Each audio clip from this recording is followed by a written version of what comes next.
Welcome, friends. Gonna have a chill day, just doing some Conquest, you know. Let's take a look at this.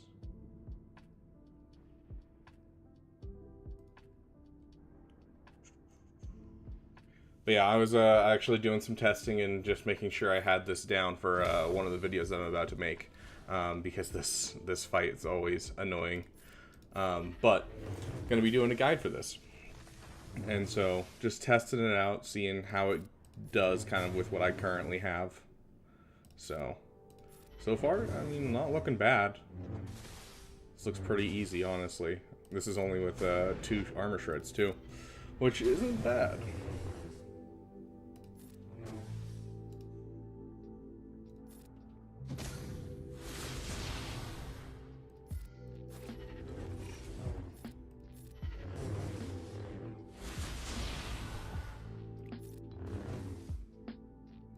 Didn't need him anyways.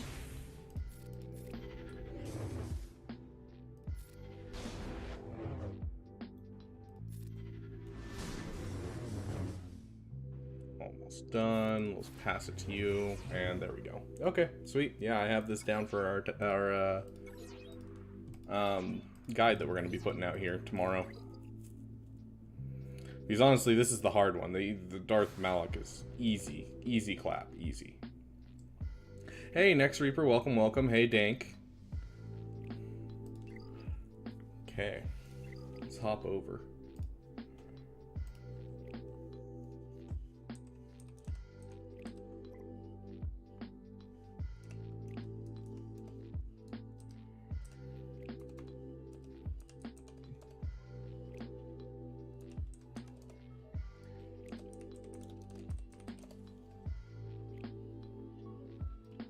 Hopefully, I messed up my mods just a wee bit doing that, just because I was pulling mods, because I actually still have the original mods that I used my first try on it, and so I pulled those off my character that I currently have, and, you know, threw it on, because there's some dang good mods, so, sweet, okay. I missed the time. We're just doing some Grand Arena and then some roster reviews if someone wants them. We were gonna do some KOTOR, but then I, you know, saw that, you know, Conquest is happening and we got to get a head start on Conquest just so that way we can get some datacrons, because our light side teams this last Grand Arena were suffering hard with no datacrons, and so we gotta farm some Conquest and get through here as fast as we can. The feat on this one is all dark side. And we have a feat for First Order.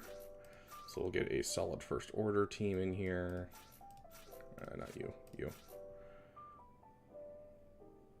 Yes, GAC is over for this week, but it'll pick up in a week. And so we need to farm the datacrons in the next week before Grand Arena comes around again next week. So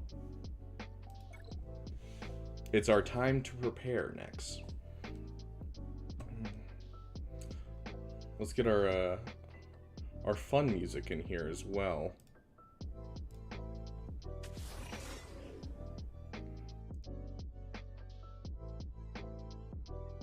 Might as well, just for fun, because we're using this team. Let's use it.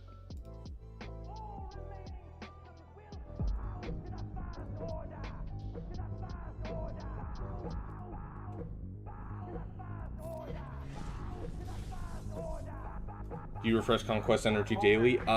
Normally I might do like 1 refresh a day. During this Conquest, I've been kind of maintaining 3 just because I'm very much trying hard to get Bane. But like honestly, normally I'll only do maybe 1 refresh a day, if less. Like there'll be days where I just don't do any refreshes. Because, like, honestly, you can get through Conquest. So unless you're, like, feat grinding, you can get through basically all of Conquest without any refreshes. You just have to be really diligent and make sure you're jumping in whenever you can to get some battles done. Music volume up? Yeah, sure. Sorry, I can't actually see my volume right now.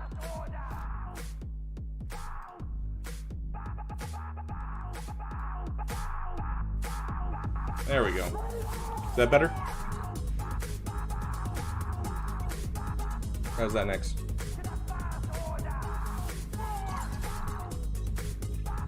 Okay, let's see. Well, I guess we need to check these because we need to start working on getting our stuff we need. So volatile accelerator is always nice. Unstable accelerator is always nice. Honestly, we're gonna go for this ruthless offense. It helps with a couple of the feats. Yes, fantastic music. Speaking of,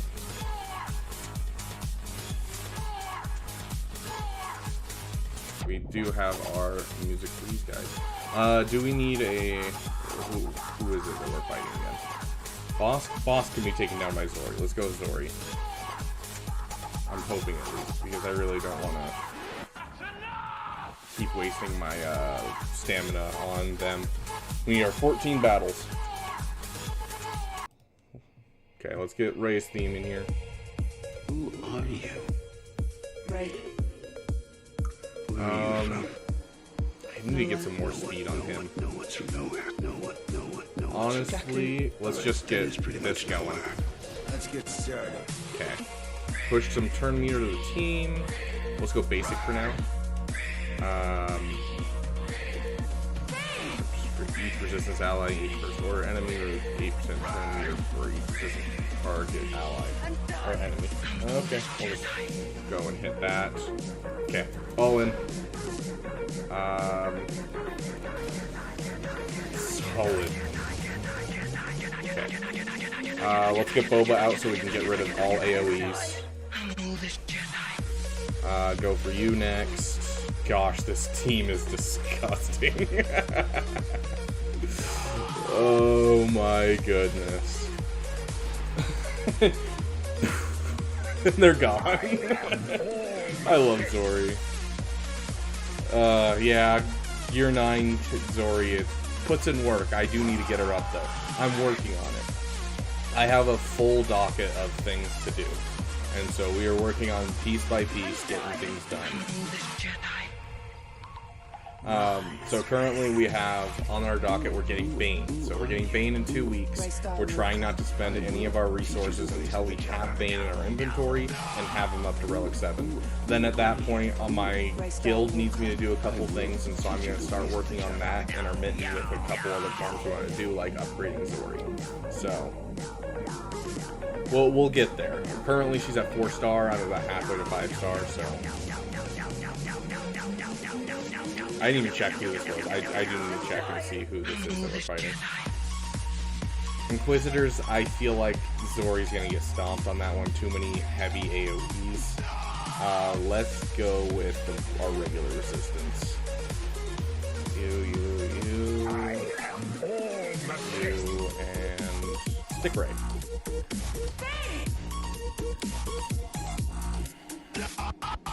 Dude, yeah, Aurelia Clive Treya. Hey, Castiel, welcome. Welcome. I love the fact that you gave yourself a General Kenobi. That was pretty great. Yeah, like, I don't know. It's nice when it coincides. Like, I just got a Relic 6 B2, and I'm like, yeah, that's fine. I already have a Relic 5 B2, and I use the General Grievous team all the time. So yeah, I'll bring it up to Relic 6. But then, like, I'm getting Boba Fett, Scion to Donuts for my next thing for them, and it's just, it's painful. Okay, let's get this out there. Oh, we haven't heard this song, like, at all on my account, because we don't have a Ahsoka team. Let's throw it on. I did my duty as a citizen. Okay, that should increase our offense astronomically already. Like, we might be at the point already where, like, we can just one-tap everyone with just one, sudden blow. Sweet. Okay, now they're stuck on, Holdo, and so we just get to see her. Oh, it's covering my voice? Okay, next Reaper wanted me to up it. I'm fine with downing it a little bit. How's that? Is that a little better? Okay, she doesn't have full health, so it's not going to matter for us to hit her. Not this time.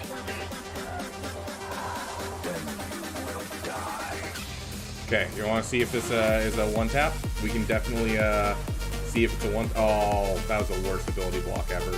Okay, no one tap. Sad. This could be a one tap though, that's for sure. Because they're getting so much turn meter, so I'm getting tons of mastery. Plus the fact that clear off that healing community. Plus the fact that we've hit these guys under 100% health a couple times. Wish we could get around this. You never would have made it as Obi-Wan's Padawan. It's the same? Oh, you're killing me. You might make it as mine. How's that? Is that better?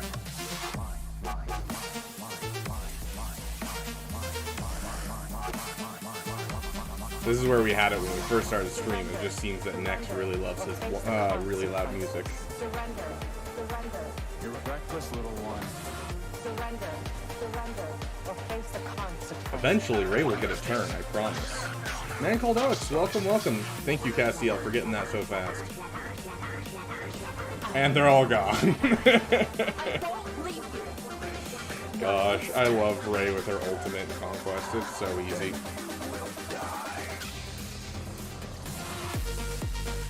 Honestly, let's just put our overall playlist on shuffle and just have some fun with our our playlist. We'll turn it down just a hair more, just like that. That would be hold on, I'll pull it up. It's actually a meme that's overall just a meme that people use on Reddit, but the picture is these two, because we were absolutely just decimating people of our Saxon Imperial Super Commando on their own.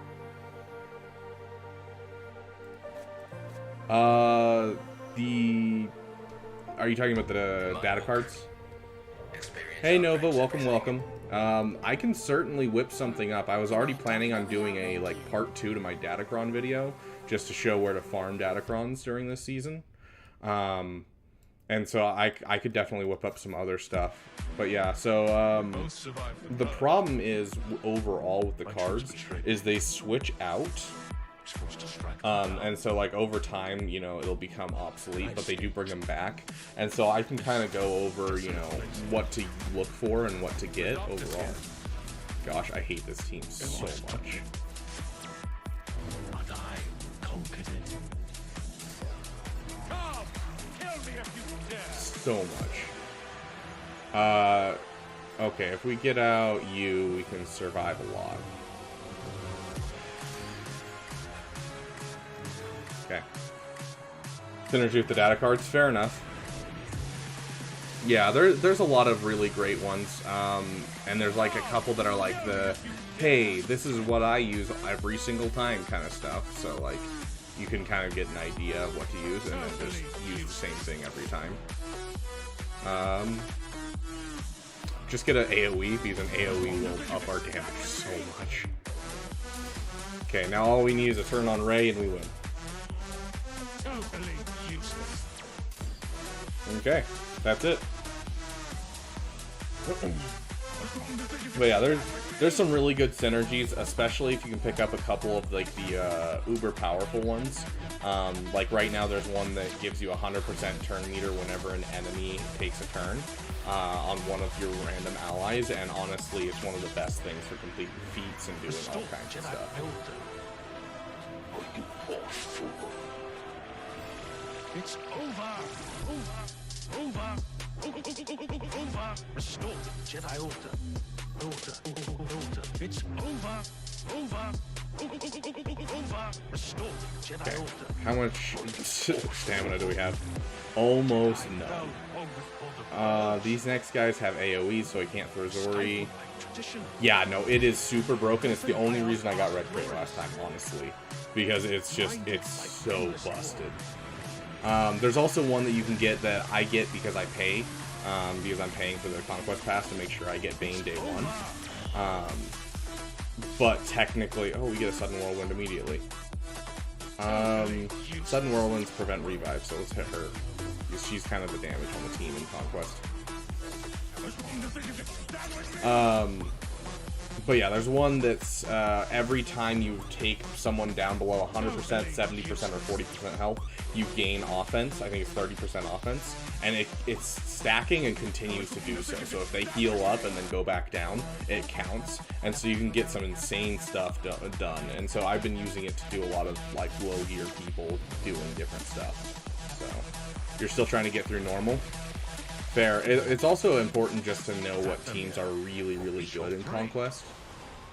Hey, Plagued Heart, I don't think I've seen you in one of my streams. Welcome, welcome. Maybe you've just been lurking, but welcome. But yeah, so... Got 2 of those last time? Yeah, nice. Hey, Ivan. Ooh, yeah, that's right. You're Lex. Yes, welcome, welcome.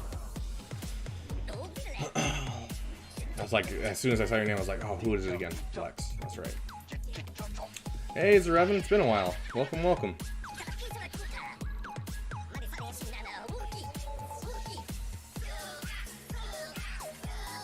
I think that's my last refresh, so I'm not going to be playing Conquest too long today, so if anyone wants a roster review, let me know.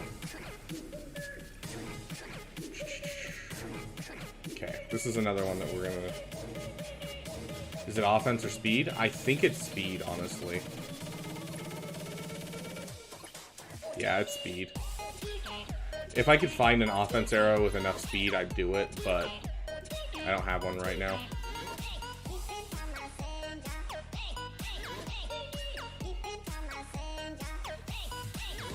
I mean, throw it in the Discord next. If you want a roster review, I'm down for it.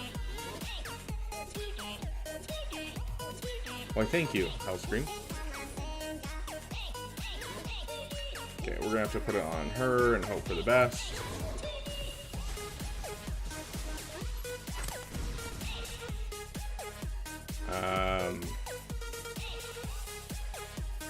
Basic for now. Shiz. Come on, hit it. Okay, perfect. Let's remove your buffs.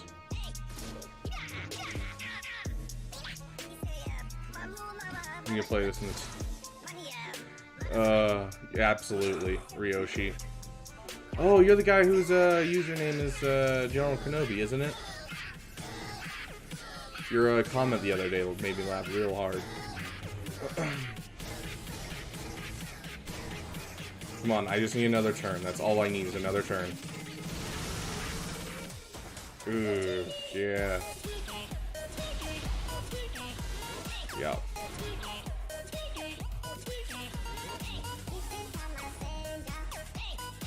Looks like we're gonna have to give up on our resistance here for a second. Looks like our resistance isn't gonna cut it right here. I'm trying to think of what other... Oh, I know what we'll work on. Yeah. Let's see. We're gonna use Star Killer. And we will use, instead of Emperor Palpatine, we are going to use... He's actually right here. Darth Vader. Don't have enough teams? Yeah, that's rough. A lot of the key is to find teams that can be used at low stamina when you don't have enough teams. So like General Grievous is one of my favorites because you can use it at like literally, 10 stamina. Rain Pletcher, thanks for subscribing. Welcome to the damn community. But yeah, that amazing one right there.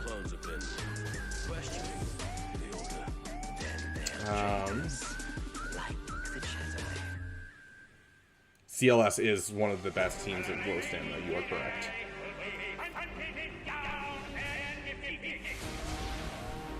Okay, so we're gonna hit this. Well, he has Merciless Massacre, he can't be...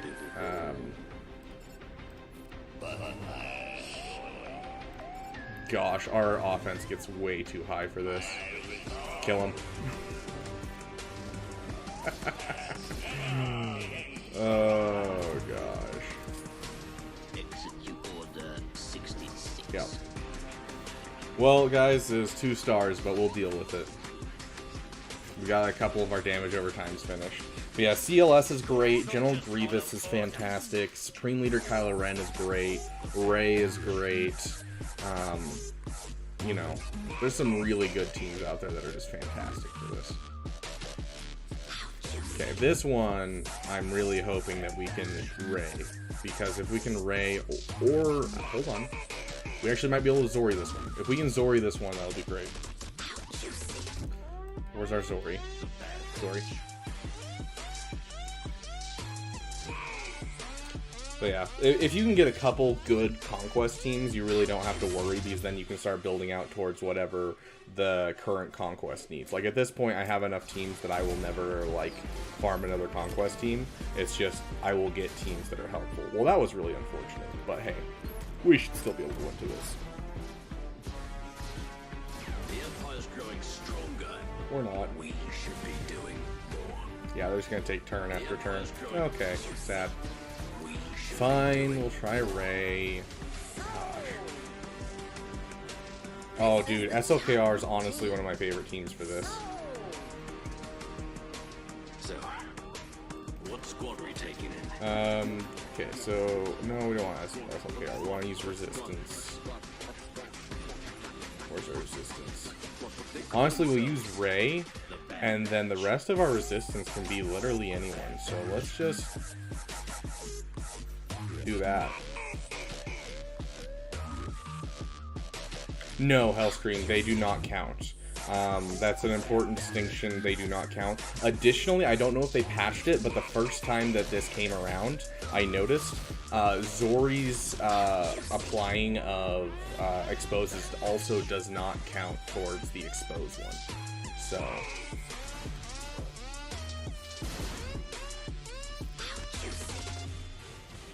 Any chance I could use you for a mission?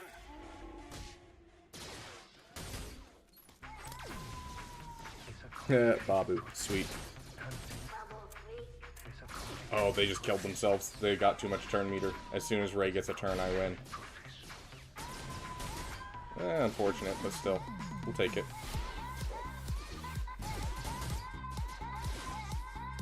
Okay, sweet. Ooh, an AoE, perfect. That's gonna up our damage a ton on our ultimate too.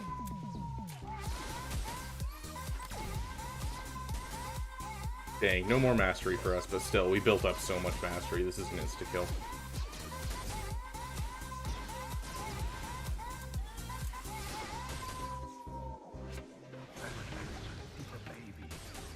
Yeah, you can see how much offense we have right now, because he's just absolutely blasting people. Hit him again! Oh gosh. The stacking offense when they go under 100% health is insane. Okay, sweet. We are done with our resistance, so now we don't have to worry about them at all. Is there a non-Vader team I can use for dots? Excellent question. Oh, here, dude. Heck yeah, we got it. Oh, that streamer luck coming in clutch, guys. Heck yes. Yeah, Lord Vader's a perfect dots person. Okay, we'll remove power for now. Oh, actually, instead of power, let's remove...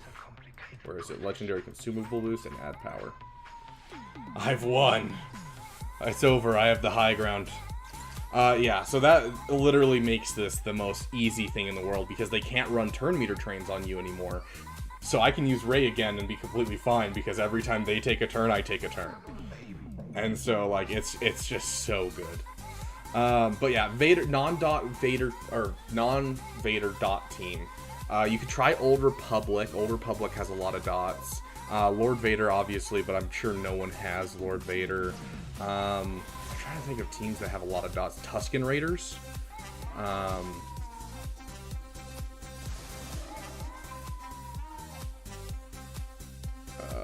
Let's give you...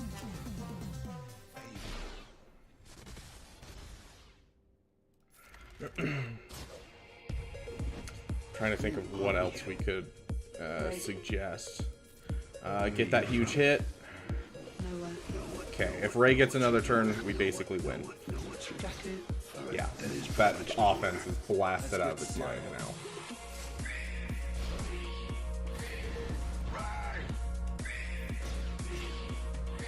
Okay, that should be an insta-kill on all of them now. Yep, there we go.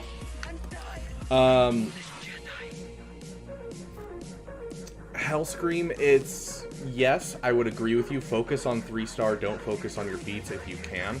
But if you can do a couple along the way, then great idea. And I've got a strategy for this one. So I'm leaving a couple 2-stars and 1-stars and that kind of thing around. I'm trying my best to get 3 stars every time, obviously. But sometimes I'll take a 2 or a 1-star. And the reason being is because we have an event feat to use first order, but we don't have anywhere else in like the 5 tiers where we're supposed to use first order. So then I can take my SLKR and use him to finish those 3-star ones while working towards this feat. So yes and no. It just kind of depends on what your strategy is to get as much out of Conquest as you can. Hold on. We can pull this up actually. I will teach you the ways of the Jedi. Let's go here. I can't remember the name of his website if I'm being honest. I'm gonna show you how to make. So go for life. That's right. So we got So Go for Life. We can go to Conquest, and we will go for feats. And it's a Sector 1 feat, damage over times. So you can use Darth Vader, Wat Tambor does damage over time, Sidious does damage over time, Nihilus if you have his Zeta. Kylo Ren will also help you in this feat, Ninth Sister, Nisa does it as well. Beskar Mando, I believe it's on his basic, does dots. And then you got Biston as well, who does dots. So there's kind of a full list of characters that you can use to get some stuff. Tusken Raiders are also on here, I'm guessing, but honestly, Tusken Raiders might not work. I don't know, kind of like with, who is it? We just talked about Zori. If it's like Zori, then it might not work. I'm not sure, but this is currently the best team for it that most people are using. Ray Skywalker. If you get the volatile decelerator data, just try it with Geos. Oh yeah, no, it's great. It makes Geos like actually viable in Conquest.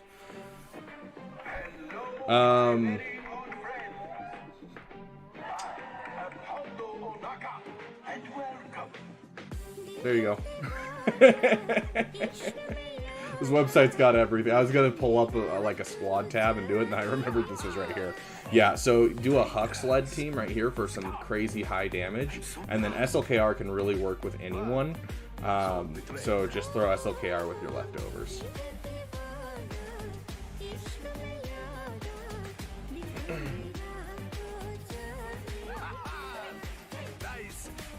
Yeah, but it's not very many. Like, I mean, you can take a look right here. I'm at 31 when I did 11 battles total with Ray today. So, or not with Ray. Sorry, I didn't use him with Ray. That would be 6 battles with Zori, and I got 15 dots, and that's basically it. So, I personally, what I like to do is I like to leave the damage over time one mostly for the end. And then I will farm the datacron node later on, just whenever I have full stamina on them, and just use Vader, and I'll rip off my deadly momentum and any of my damage ones, so that way Vader can do it as many times as possible.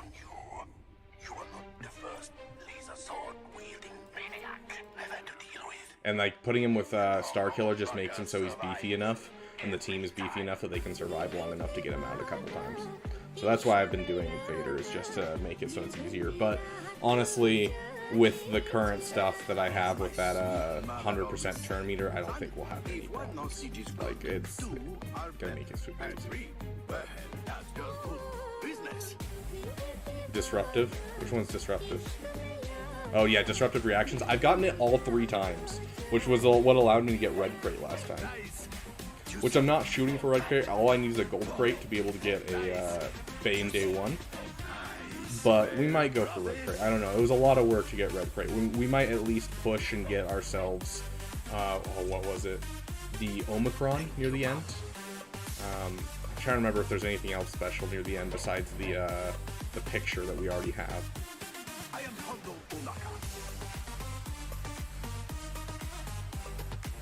Yeah, so we'll probably push for 603 at least, if possible. But I don't know if we'll shoot for red crate. If we're going for 603, it might be fine just to go that far, honestly.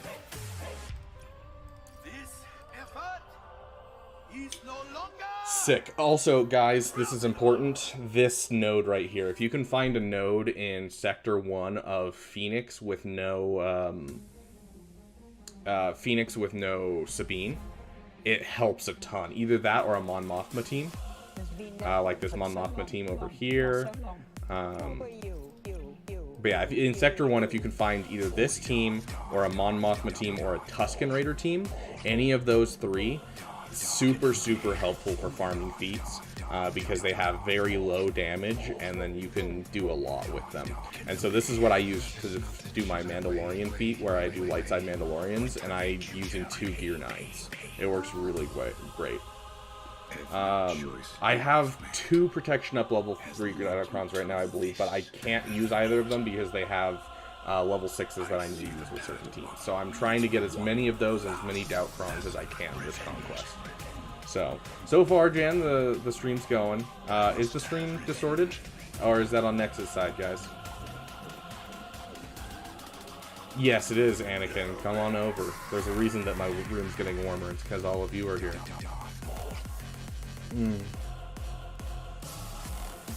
Anyways.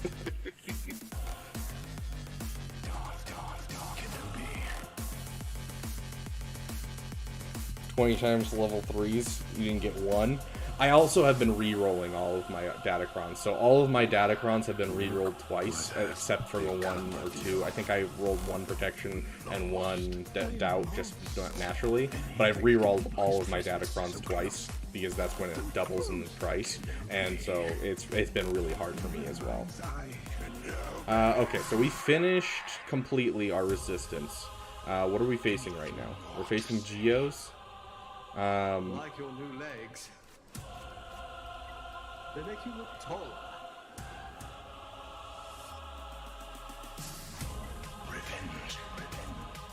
The problem is we'll hit too much damage too fast. Like with our current inventory, we're just gonna hit it way too fast. Like it's literally gonna be 10 seconds and everyone will be dead. Like I could just do this. And we'll probably not take first turn with this, but it's fine. Let's try it, just to show you what happens with Darth Vader in this. Yeah, Max, if you want to throw it into the Discord, we have a chat for roster reviews, and we go from there first. Huh? Bad ability block, but it's fine. Come on, solo him. You got this, dude.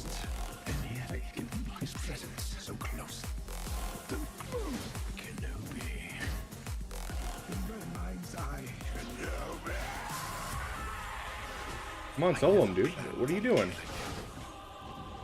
But I will make you share my pain. Removes enemy Terminator. Yeah, removing enemy's Terminator. So there's 2 kind of big ones that everyone's using. One's called Dots and Debts, and then the other one is what I'm using. So disruptive reactions and deadly momentum together with kind of whatever you want, extra health, extra offense, kind of whatever you want to run with these 2.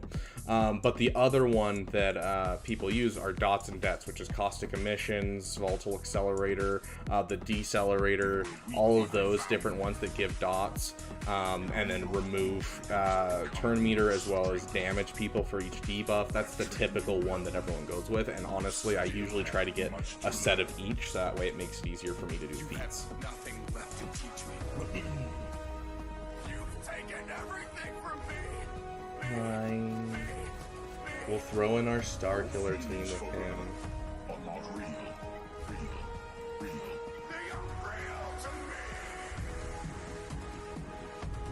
You, and then we need our Jedi. And we are using you as our Jedi. we're using Star Killer with the song too, so it's gonna work. You know?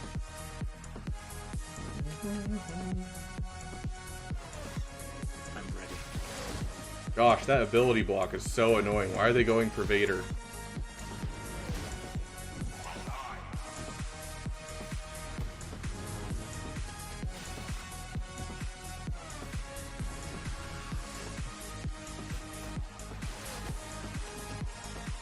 The invasive enemies to cheese feats with low gear.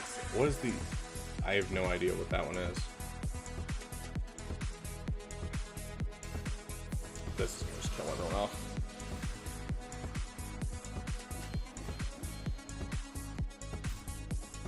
You're a Jedi, boy.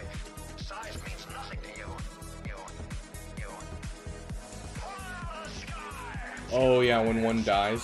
Yeah. Oh, we got a, why not, right? This is always so entertaining. I love how Sith Eternal just shuts down gas so hard. It's just so entertaining for me to watch.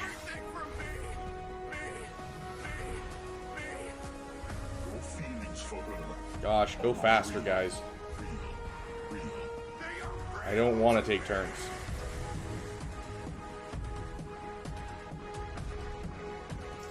Let's start working on that, Dang, we got him down too fast. It's fine, though. Yeah, at that point, we got all the turn meter we need. Malicos come to Proving Grounds? It's gonna be a while. The next one's Fury Class Interceptor, if I recall. You're insane, it's massive! You're a Jedi, boy. There we go. Now gas is permanently down and he's not coming back up. Goodbye, Rex.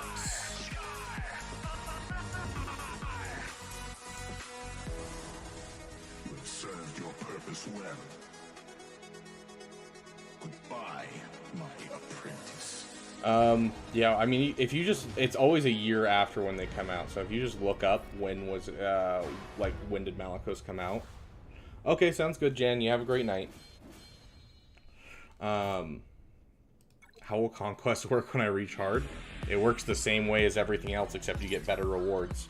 So, like, normal, easy, you get only 5 of the, of this material whenever you do a battle. On normal, you get 10. On hard, you get 20. You know, the overall everything is really great. Do you choose what you get? What do you mean, Next Reaper? Character-wise? No. So once you hit 4 million GP, you can do hard mode Conquest, which gives you the current character, and then the previous character.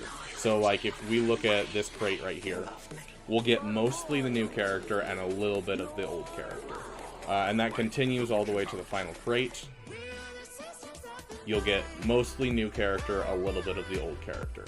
And then once the character transitions and they're no longer in the running, you'll have about 6-month period where you won't be able to farm them at all, and then after 6 months they'll be put in the Proving Grounds, and then you can get them from Proving Grounds. He dropped in August? Okay, so after Padme is when we will get Malicos into the rotation.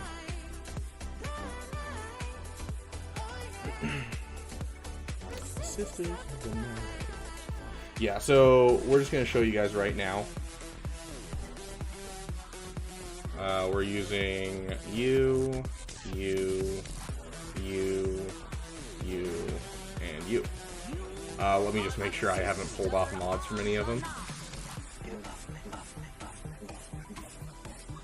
I thought that we had decided not to fall in love.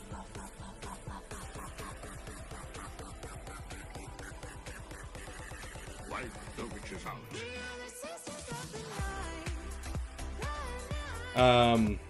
But yeah, so this is what I use. This node is what I use to cheese this feat, or Tuskens. Tuskens I use to cheese basically every feat. Yeah, of course, Caleb. Go ahead and throw your thing in the Discord.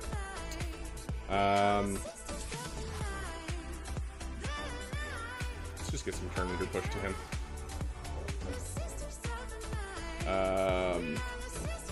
Basic on you. Basic. Basic. Honestly, let's go for the AoE just to get as much damage out there as we can.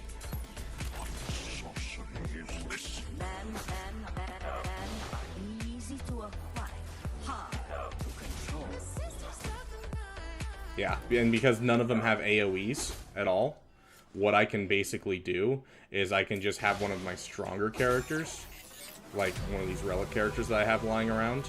I can use the ability that's granted by her lead to just have them taunt for me, so they can never touch them.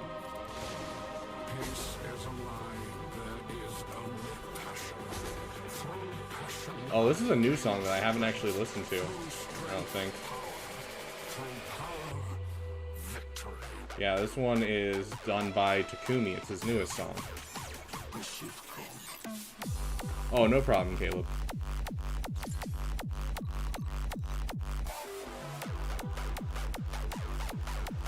And if you look at that, we also have a Mon Mothma node to farm for different stuff.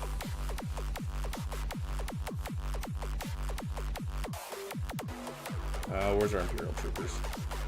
Iden, you, and you.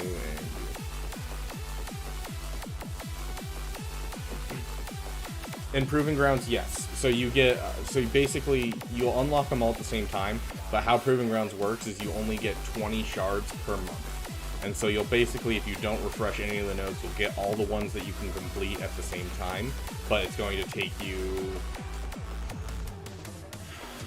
5, 10, 15, 16, 17 months to get them if you do no refreshes. Hey, Lee Park, welcome, welcome. Arctic Gaming, welcome. Let's get an AoE out there. I don't think we'll die off too fast. That'll give us a ton of damage. Let's do it again.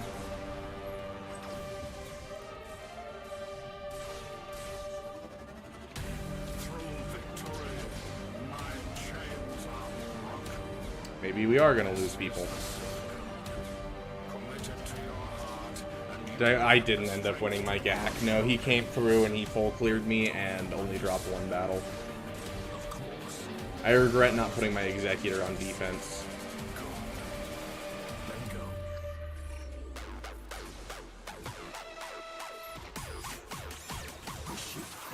Ooh. Oh, that offense ramping is insane. But yeah, no, so we lost by, I want to say, about 90 banners. Because he was so incredibly efficient on my defense. I definitely need to up my defense and get it somewhere where, you know, it's good. Because right now it's struggling, honestly. It's definitely not Kyber 2 ready by any means. We want that initial frenzy tech, so we'll go there. Feat is with only dark side characters. So this is going to be our first order.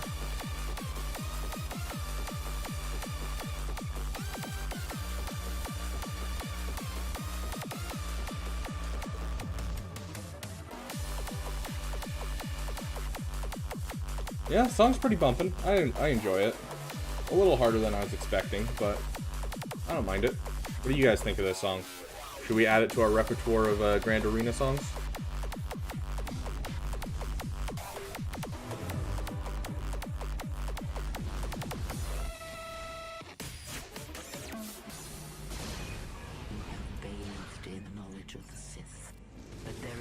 You like it, Nex? Such teachings, that it will be a step for you. Gosh, that was a hard battle, guys. That was rough.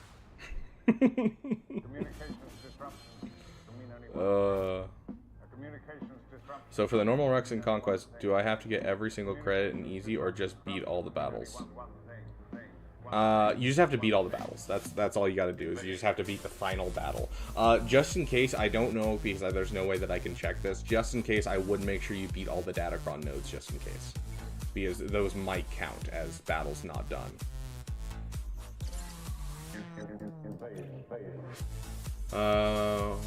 Fierce percentage. None of these are really ones I'm looking for. Doesn't matter. Attackers gain 80% potency. It's just attackers. We'll go with this one. None of these are good though.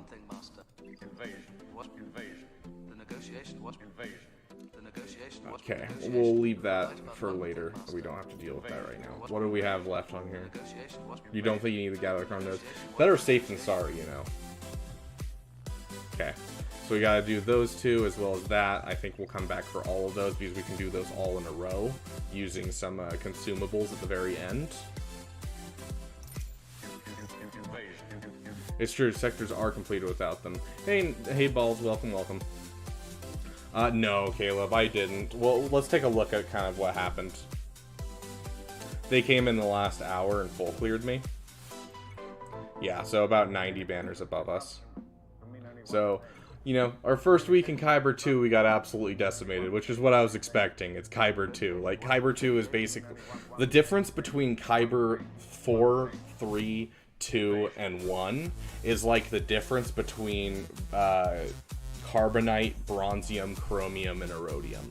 Like, the difference is massive for some reason between each sector of Kyber, and I definitely think they need to add in another tier right below Kyber or right above Kyber to kind of, you know, balance out how many people are in Kyber and how big the disparagement is between the two, or the four. So... Oh, for normal you just need the 2 million GP to unlock it, you don't need to finish easy? Sweet, then yeah. All I have to do is make sure you grab the data after the Sector 5 boss. Okay, sweet, Plagued Heart. I appreciate your guys' input. Yeah, so they came through and they had 0 problems, which, I mean, it makes sense. They had 2 GLs on offense and a ton to use because they went very heavy GL defense. And so, like, they had the stuff to just get through everything that I have on here.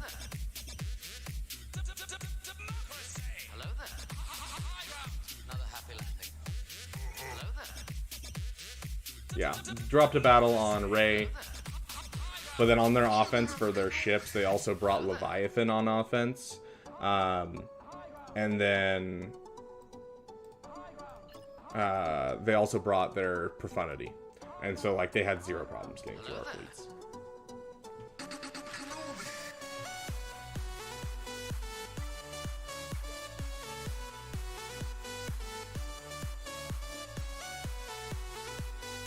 I only have 1 GL ship right now, so we will be getting the Profundity here pretty quickly.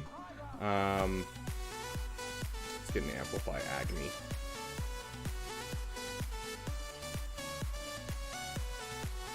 I'll drop that for Amplify Agony.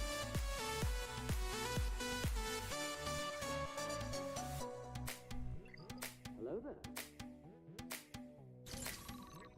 Hello there. Yeah, so we'll be getting the Profundity soon. We have all the requirements up to 7 stars.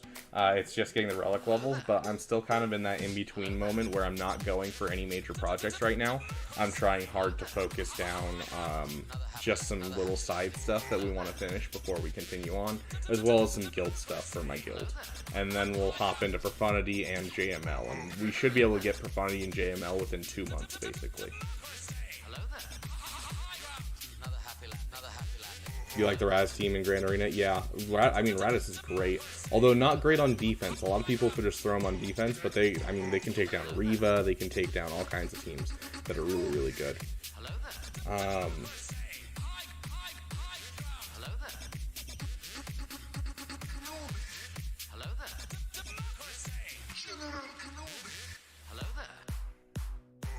Wait, hold on. Next Reaper. Does it say 4.5 GP? Did they change it? Because that's BS if they changed it. It was 4 mil GP when I unlocked it.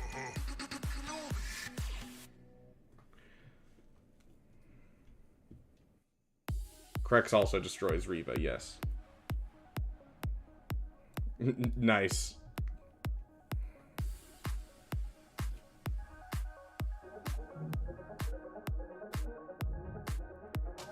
You were deceived.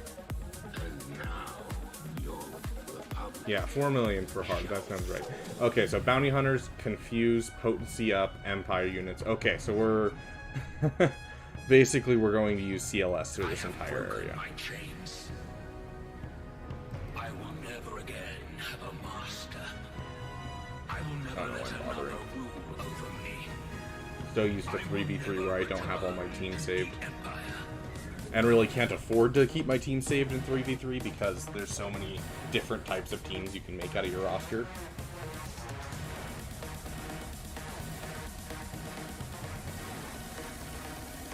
Finally, we have returned. As far as farming, like what should you farm, Delta? Or are you referring to just like, you know, what's coming out? Like what are you referring to specifically? Long live the new emperor. Okay, well, that's basically it. This whole team's dead now. The emperor is dead. Oh no! Long live. Gosh, the stacking offense is so busted, dude. I cannot even explain to you how busted it is. But yeah, Delta, what do you mean specifically? Like, are you looking for things to farm in preparation for like the Phantom Menace stuff? Or what are you kind of looking for? Yeah, we'll do one more. Just because I want to get a head start and spend as much of my stamina as I can. Like, I'm thinking I pick Gungans, get Gungans max for the raid before worrying about the rest, and not split resources. I would say that if you're looking for something to prepare, gas is a good place to start because it gets you a lot of the separatists. And like, you know, a lot of stuff that's probably going to be pertinent this year. But overall, if you're just looking for, you know, what to chase out of the stuff that you can get, Padme is going to be the easiest to chase because Padme is obviously a Conquest unit, and so it's not going to take out of your other farms. Her two allies will, but it sounds like she'll work with any Galactic Republic, so you can just get her, which is going to be fantastic. So grab her as a Conquest unit and then focus down Gungans. And then ignore her other two would be my suggestion. Long live the new emperor. What's a good non-Jedi, non-Sith, no-unaligned team to build for Conquest boss nodes? General Grievous is definitely my favorite for that. Zori also works. So both of those are my two favorite ones to use for that. Yeah, Jabba's nice, but Jabba's also way far away from anyone.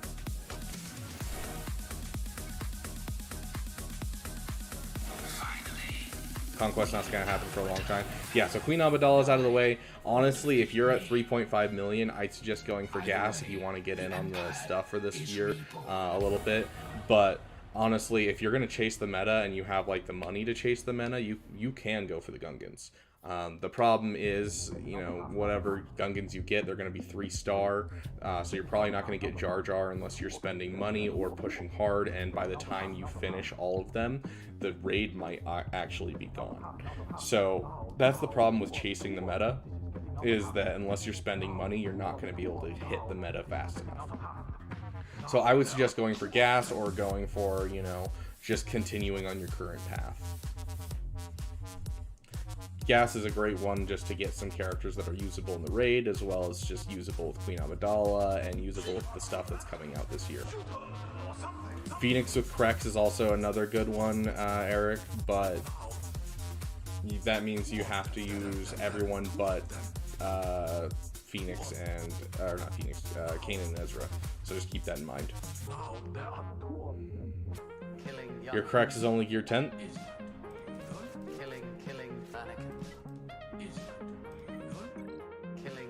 What team is this? I just gotta make sure before I throw this in.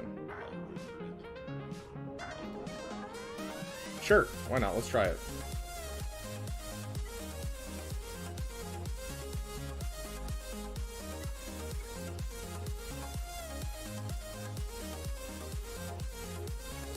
Young.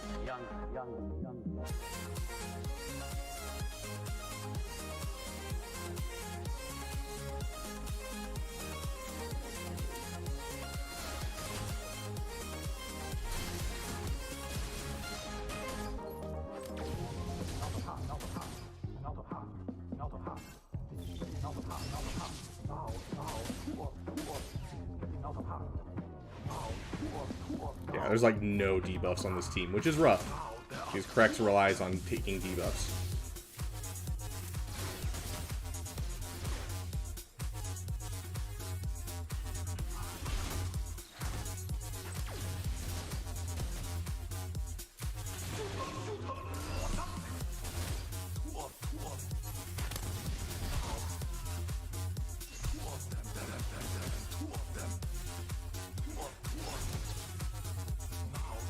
But yeah, there's a gear 12. I was using gear 10 in hard mode Conquest. So as long as you have Relic Phoenix, you can use them pretty much for anything you need to. Suggest that you understand your situation. Welcome to Conquest, Caleb. All of them feel like a chore. Honestly, this is the first time I've actually been excited for Conquest the entire time I've been playing. Because it's just Bane. I don't know about you guys, but Bane is one of my favorite characters from the old canon. I read all the books about Bane, you know. Some of my favorite books, I go back and reread them all the time. I just reread the first and second book like a month and a half ago. So Involves your cooperation and benefit. I will give you until thank you, Ivan. You get profundity, and firstly in like 2 weeks, Relic on that weekly shop, but low in GA. I'm getting Rise of the Empire loot though. Okay, I think that's enough to do Gungans, or are you biting off more than you can chew? So if you're gonna want the Gungans finished before we get to before we get the raid finished, you're going to need to start farming them free to play, which means at least one refresh each day. So it's 25 crystals per character per refresh. So it's 100 crystals right there, and that'll make it so you get them done in 3 months, or you can start spending crystals, and that's anywhere from $100 to $300 per character. So if you have enough crystals coming in through your fleet arena, you're going to be able to get, you know, them up in 3 months. And so technically, yes, you could chase it. I just never suggest chasing the meta because honestly, unless your account is where like the area that I'm at, because I can afford that with my crystal intake from Kyber easily. But someone who's much lower, that's kind of all your crystals you're getting. So hoard crystals now, and you should be able to get it no problem, but yeah. You could have gold crate all the time, but Conquest such a drag. I look at it as a great way to kind of test counters and get used to kits, because yeah, the kits are boosted, which is also just a good thing because you're able to kind of figure out what goes wrong in battles. And so honestly, if you change your mindset on like what you're looking at Conquest as, if you're just chasing feats, it's going to be painful. But if you're using it as a way to kind of get an idea of how the game works, it helps you learn kits really well, which is really helpful for Grand Arena, for Territory Wars, that kind of thing. And I hate this team so much. There's nothing I hate more in Grand Arena, or in Conquest, than a Padme team. It is my least favorite team by far. What's it gonna be? Yeah, no problem, Delta. I'm not saying like you can't do it. Like, you could certainly probably do it with those crystals, but it's just gonna be rough on you. And so if you're down for a rough time chasing the meta, go for it. But you know, I honestly would rather go for things that help your roster now, and then, you know, prepare, and as you get more and more stuff, you'll be more in a better place, to the point where when, you know, the next raid comes up, you can start chasing that one. Because this raid's kind of out there. They're not like this Endor raid. We all had stuff that we could use in it, because we all have like CLS, we all have Imperial Troopers that are very common teams for people to have.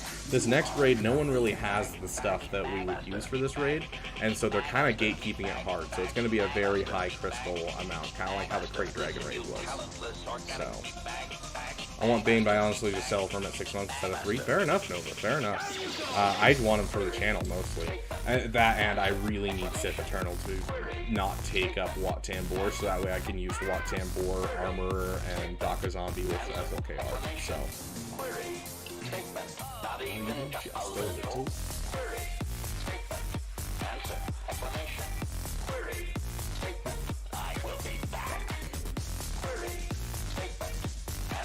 I just started actually rereading Thrawn for the 90th time.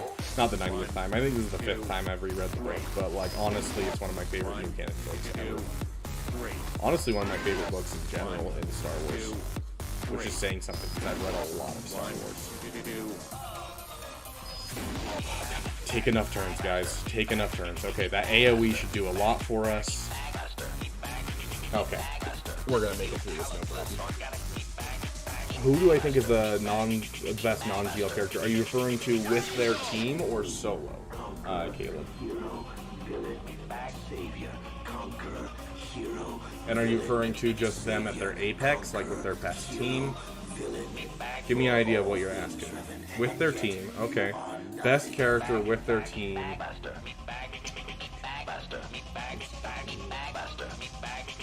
Accelerator. And Omicrons, okay.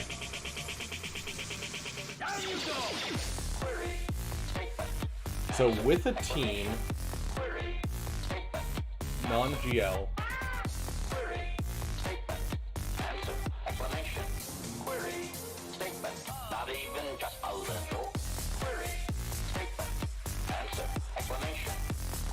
yeah, I'm gonna have to go with Starkiller. The problem with Reva is she doesn't plug into as many teams, and if you were to give Reva her top-end team and you were to give Starkiller his top-end team, he would do much better. Because if you're giving a top-end team to Starkiller, you can throw like Malicos in there, and you can throw all kinds of stuff in that would just benefit him so much. So I would probably say that Starkiller is the most, not just viable character, but also the most versatile character. He can be used in so many different areas. So, Bo is great. Yeah, once datacrons fall off, she's of course going to have a fall off as well. But she can be countered on defense. So I think Starkiller, with an open meta where we can use anything with Starkiller is going to be the hardest to beat and has the most versatility in so many different ways. So I'm gonna have to say Starkiller. By himself, I'm not gonna say he's the best character by himself. Honestly, by themselves, for me it might be Gas. I don't know. Roster reviews are in 3 battles, Lee Park.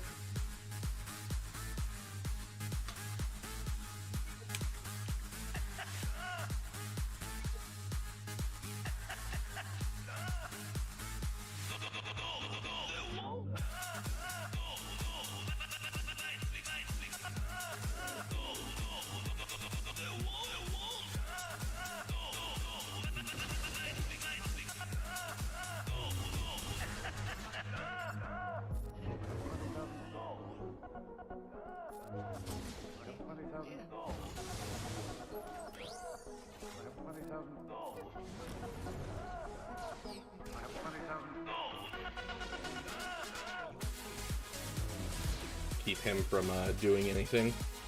Yeah, let's just get a whole bunch of damage out there. And that should kill everyone off.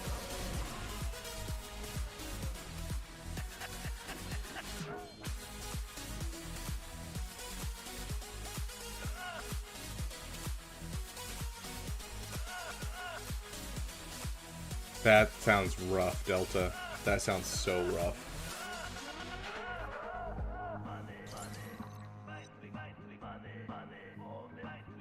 What are you registering?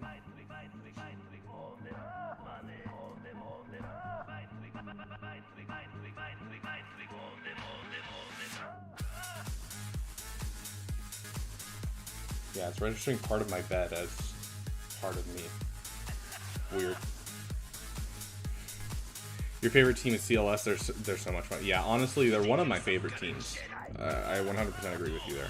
Hey, are you Sam Raimi that made the Spider-Man films? Because I'm a big fan.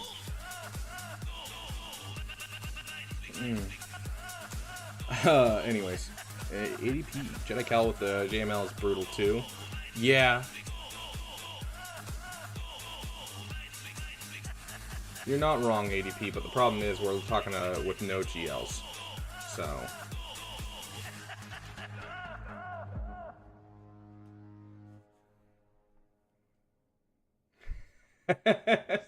Jedi Knight Cal confirmed for some time in 2024. Exactly, sometime in 2024. Holy shiz, he just one-tapped him. You want to one-tap him too?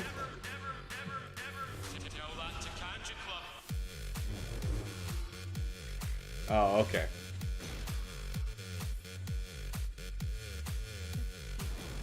No Spidey here. I saw S. Raimi. I was like, oh yeah, Sam Raimi, the director of the Spider-Man films and the guy who did Multiverse of Madness and all those horror movies. Always works with Danny. What is his name? Danny Elfman. Can you tell I'm a nerd?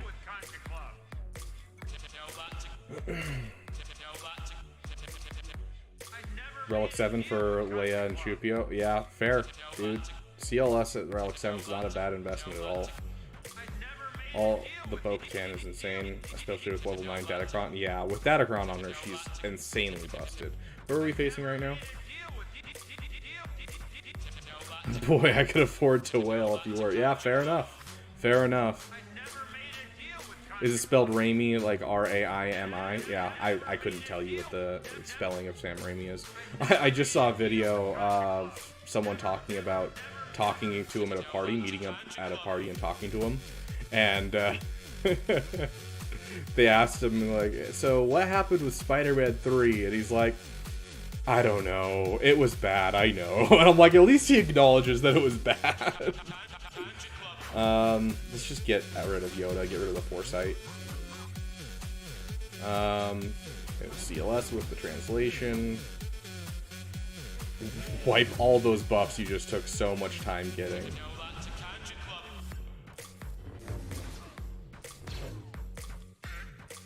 Finish off you. Finish off you. And just like that, we're done. Oh, one more hit. Oh, I forgot. I'm supposed to be... Is this the one that I'm supposed to be getting confused, or is that the next set of battles? Is that Sector 3? Because if I'm supposed to be getting confused, I need to start using Basic on C-3PO. Yeah, so I need to start using Basic on C-3PO. Good to know.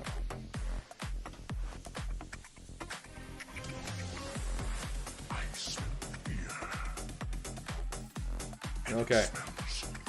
And there's no Bane shards in Sector 1, right? It's Sector 2 through 5 that you got Bane shards. Right here. Yeah. So just Malicos and Fury class. I am Admiral Stench. Only 50 refreshes. We did 100 today just because I want to get a good head start overall. Let's get rid of those notifications.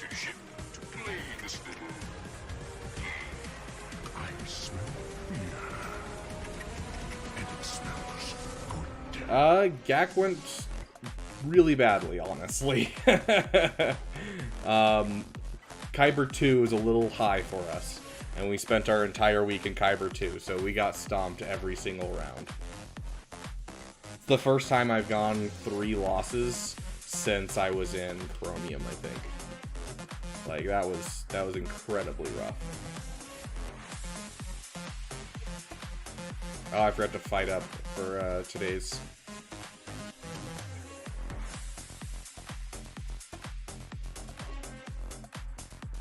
Yay.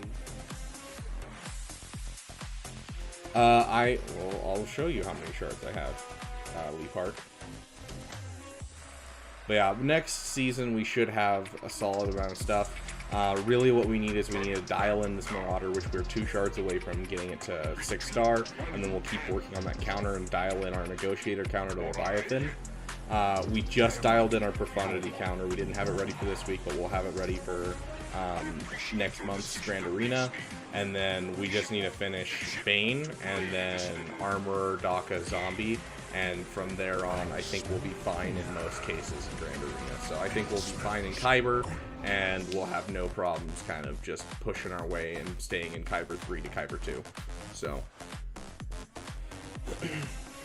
Oh yeah, I was going to show you how many Bane shards we have. 5-star Leviathan tonight. Heck yeah, Legolas. That's what I like to hear.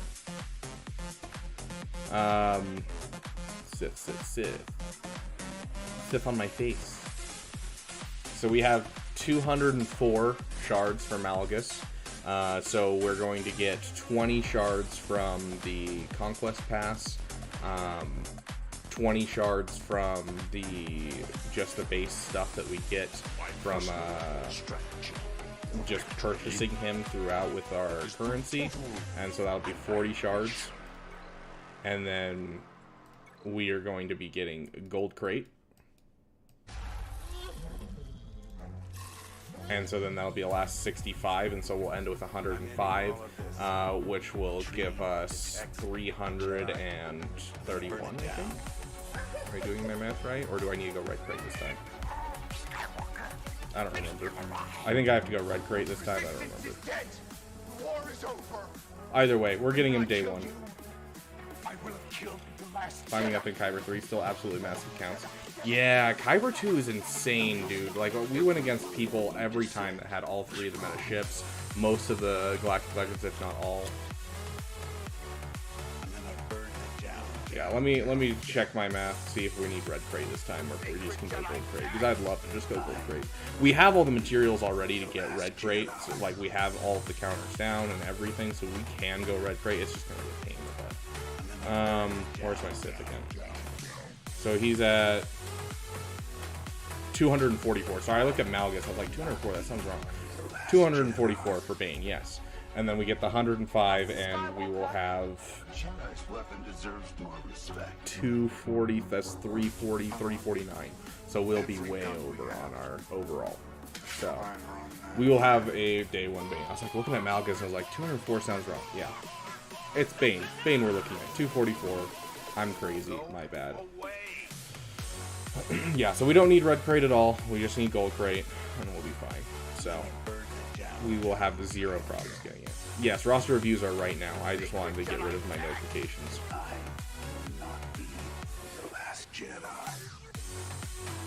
Okay, let's take a look at what we got for roster reviews right now.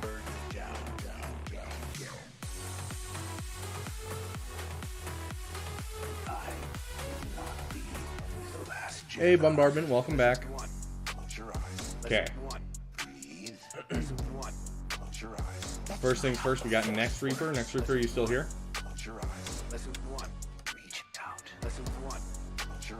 That's not how the Force works.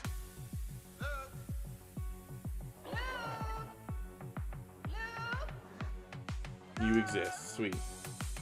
So you're closer to Sith Eternal than JMK, which is true. Go away. The resistance is dead. The war is over. And when I kill you, No, he doesn't exist. So obviously, you said you're working on your Treya team, and then moving on to Veer's troopers towards Sith Eternal. So get your Savage Relic ASAP. That is kind of like the big thing that you want to do next. It looks like you're starting to work on it.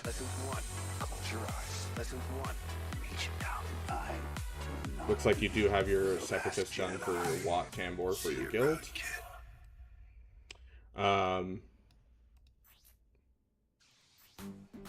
Yeah, keep working on those mods. This is good speed, but the, offense is great.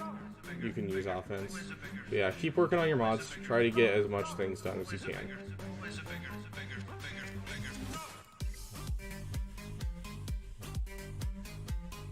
Luckily, Savage really doesn't need speed. You just need some 6-dot mods on him. So...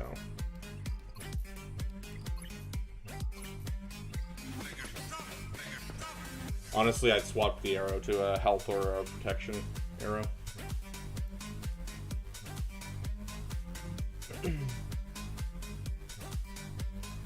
Yeah. So, I mean, there's not much to say here. You're still working on it. You have a Treya relic, which is nice. Get that Savage relic next. The next 2 Zetas that you drop on this account should absolutely be those Imperial Trooper Zetas. Which is Piet's unique and then Veer's unique.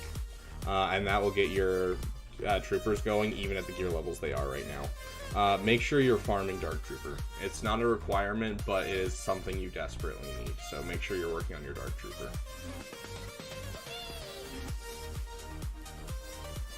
And if you're going for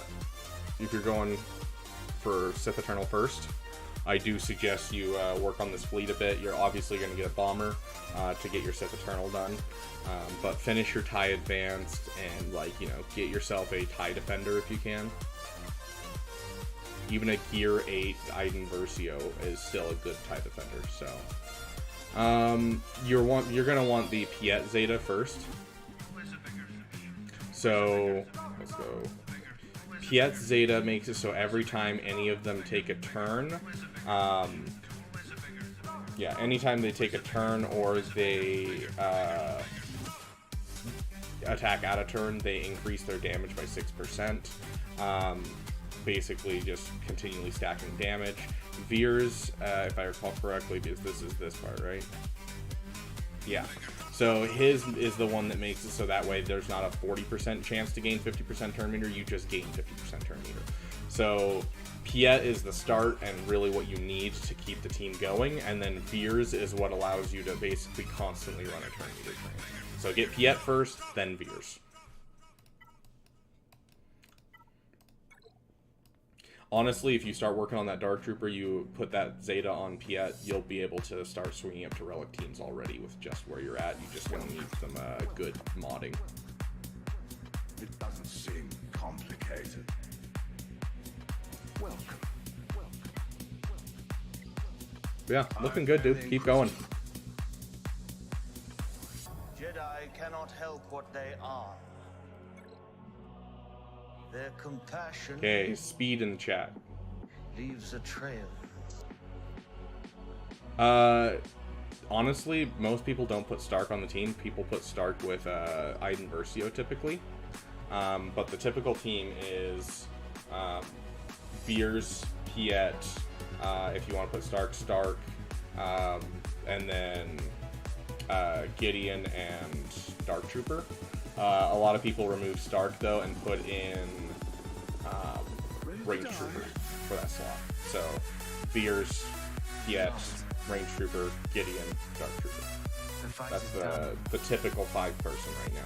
Because Range Trooper adds attack out of turns, and so you can push your turn meter a little bit farther. Stark's still great, but most people put her with Iden nowadays. And if you're getting a Gear 8 Iden to throw with your fleet anyways, you might as well put him with Iden. Hey, Apple E, welcome. Do we have a member that can give us a General Kenobi? Apple E, Ryoshi over here with his name being General Kenobi. Got us. Speed. There we go. Thank you, Next Reaper.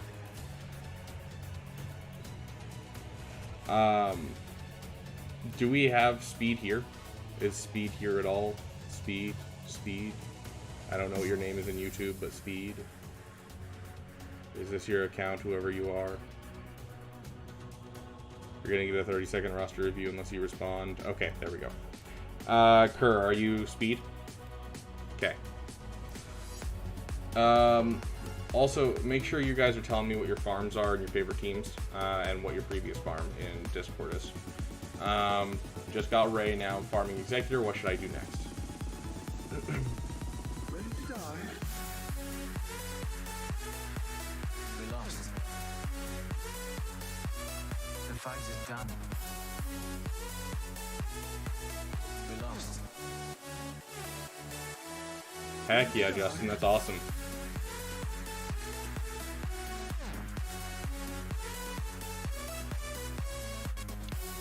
Yeah, very true, Captain Amazing. You're even afraid of your own. Okay, so you don't have that going at all. So your two closest farms, what you're closest to after you finish Executor is going to be Sith Eternal. And so if you finish Executor, Sith Eternal is going to be right around the corner for you. The second closest you're going to be to is JML. So going for Jedi Knight Luke into Jedi Master Luke. I honestly would probably go for Sith Eternal just because you're right there.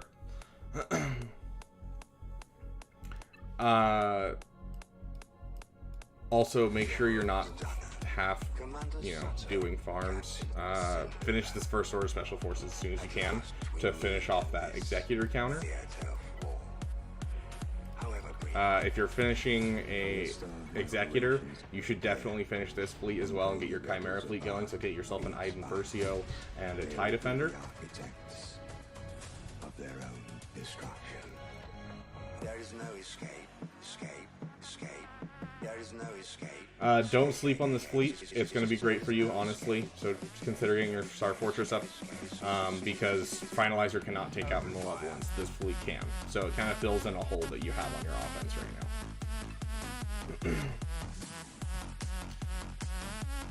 now. But yeah, so my suggestion would be Sith Eternal and then JML.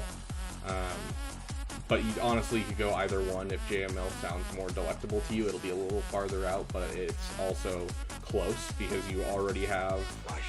Let's open it up. Rebels. So you already have a requirement done for Jedi Knight Luke. You already have one requirement that's close, two more requirements that are close, or two more requirements done. Another requirement close, another requirement close. Two requirements are at Year 12 already. Another requirement at 7-star. So like you're close to JML. But I would suggest Sith Eternal just because of how close you are. Caleb Cook. I don't know what your name is in Discord. Did you put yourself in Discord at all? Escape. There is no escape. There is no escape.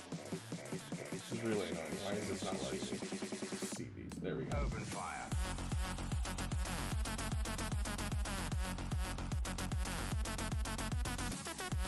Trying to remember where you at for Open fire.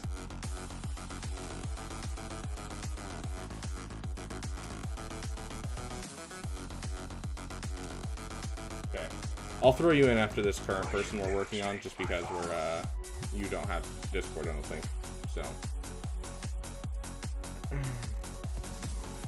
yeah, exactly, Delta. If you don't have Rolo done, and also just a lot of the requirements, you can take that time. So Sith Eternal will fit in this roster perfectly. It shares requirements with Executor. Make sure you're not sleeping on your fleets. But that would be what I suggest for you next, Kerr. You lost some malevolence on defense, yeah. So getting that Star Fortress for that team with the comeuppance, that will take down your malevolence, so you won't lose to that anymore. And your comeuppance doesn't even need to be high leveled. It's just the Star Fortress that needs to be there to survive long enough, basically. So.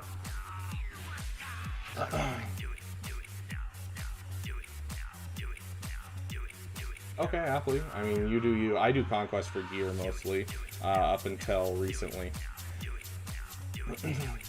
Yeah, tons of gear, 12 gear. That's the only reason that I would ever do. And honestly, you get more gear from normal Conquest than you do from hard Conquest, fun fact. But yeah, let's take a look at your mods real quick. Make sure you're not sleeping on any mods.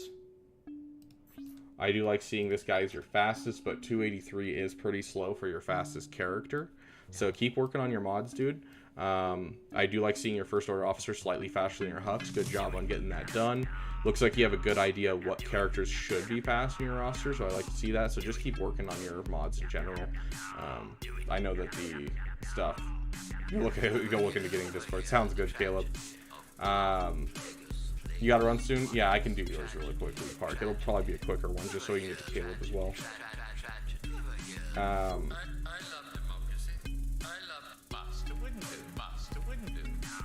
You don't have to refresh energy, you just have to be on top of Conquest. You can get through the entirety of Conquest without refreshes. Easy. You like roster review PPs. Gosh. So yeah, just keep working on your mods. I don't see anything like specifically bad off the top of my head. But besides the fact that you just need to keep working on mods.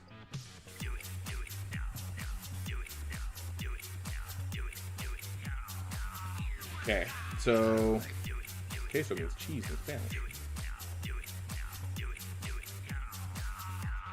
Okay, so we have Lee Park real quick, and then we'll jump into Caleb. Okay.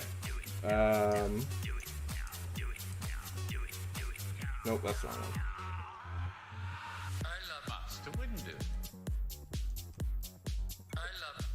Yeah, no problem, Kurt.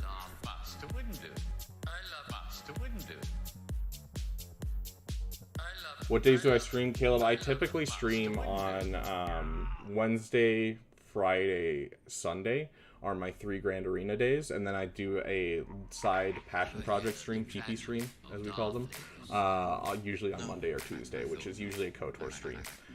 During this week, we're not going to be streaming that much. We'll probably have one on Friday. We might have one on Wednesday, and we're having one tomorrow. So tomorrow will be the PP stream. Wednesday will probably be the members only stream that we do every month, and then Friday will probably be just one more roster review stream before we hop into Grand Arena next week. But we'll see. I'll figure out my schedule tonight, and I'll post it on the Discord. So you just got Padme at 7 stars. Okay, sweet. Farming SLKR Rex, just got Savage repressed, hoarding gear and datas right now. Also farming Malevolence next farm, I don't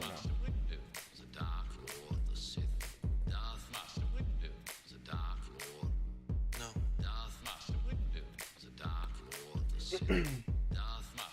Always my suggestion for someone who has SLKR is jumping into Executor. Those two are such a powerhouse team. Of the two of them together, getting you crystals, getting you a solid start in Grand Arena. I would highly suggest going for Executor. You already have the Vader, you already have the Emperor Palpatine. You can jump from that into Sith Eternal.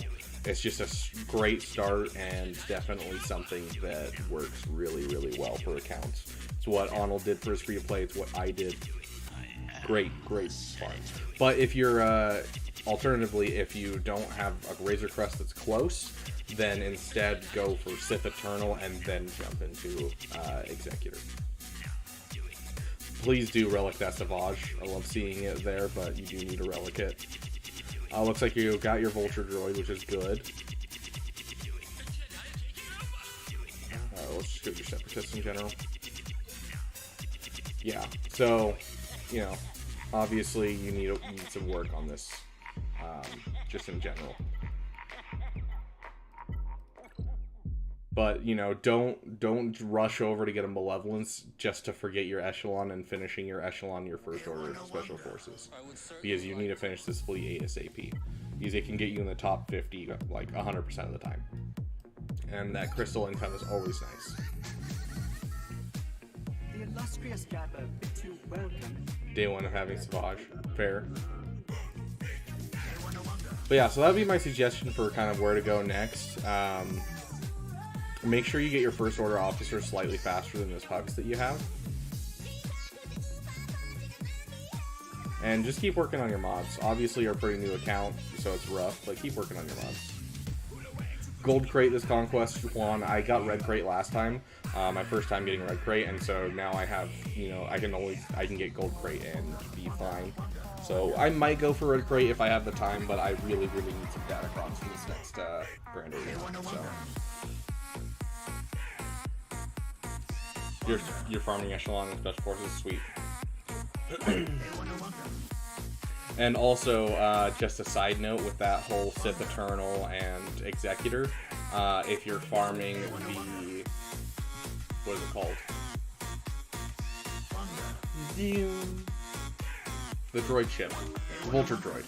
If you're farming the Vulture Droid, you're also getting Iden Versio shards, and so then you'll be able to have a solid Iden Versio team going out of those farms, as well as a pilot for your ships that you're going to be making out of your Chimera fleet. So, overall, just a solid set of things that will all kind of run into each other. But keep working on your mods, get your First Order officer slightly faster than your Hux. You're doing solid work, dude. Keep going.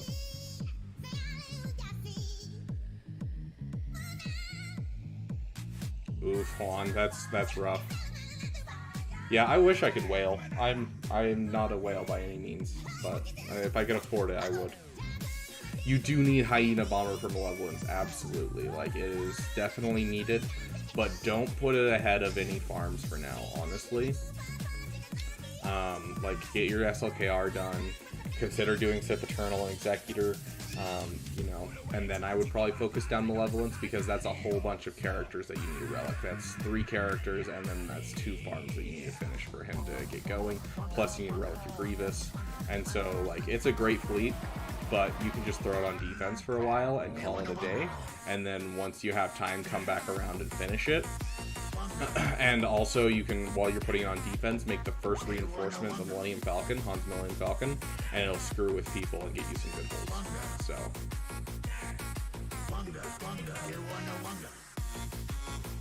Goodness gracious, it's hot in my room. You guys need to stop being so sexy. You're making it hot in here.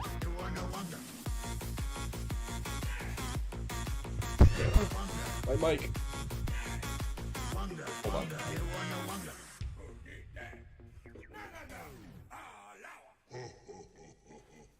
Okay, Caleb, you needed just a quick look at your fleets, right? Let's take a look. Gotta find your ally code in this mess of a chat. Gosh, you guys are talking so much. How dare you? There you are. My life is yours. Okay. Hey, Iffy, welcome, welcome. That's characters. Is yours. Okay, so what are you kind of looking for, Caleb? Are you looking, like, what ships you should farm? Like, what are you looking for specifically out of your ships? Like, obviously, finish your Echelon and your Special Forces TIE Fighter first things first. I foresee we will do great things together. I shall teach You're getting close on your Executor. You want to go for Profundity? Titties are never bad. So you have one of the relics basically done. You're missing your Outrider entirely. How close are you to Razor Crest, Caleb? Your servant. I am master.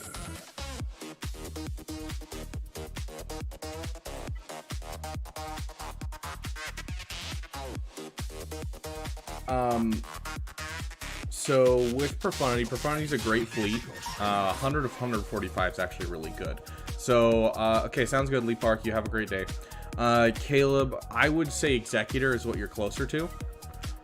Because you look at these ships, you only need to finish this 2 more stars. And then for Empire, you only really need a TIE Bomber. And you already have a couple of requirements started for Executor. And so Executor is going to be much closer to you and will be much more accessible. You still have, let's see. You even have... Yeah, Profundity you are looking at having to do... Let me double check, make sure I'm not blind. Yeah, so you're looking at having to farm a Outrider from scratch. You're looking at having to farm a Radis from scratch. So you're looking at a lot of work to get a Profundity. And so honestly, you're much closer to an Executor. I would probably go for Executor. And that would also make it so you can go for Sith Eternal directly after. And it would fit really, really well in this account. But regardless, Executor is what you're closer to. And that would be my suggestion. Because you already have most of the requirements done. And BAM isn't going to take you very long. You have the stuff you need to do the Proving Grounds. Plus, if you're picking up in the Fleet Arena shop every time, it's going to be a very quick farm. What do I think about you going for Leia? I don't know. You do what you do. Like, you do you, boo.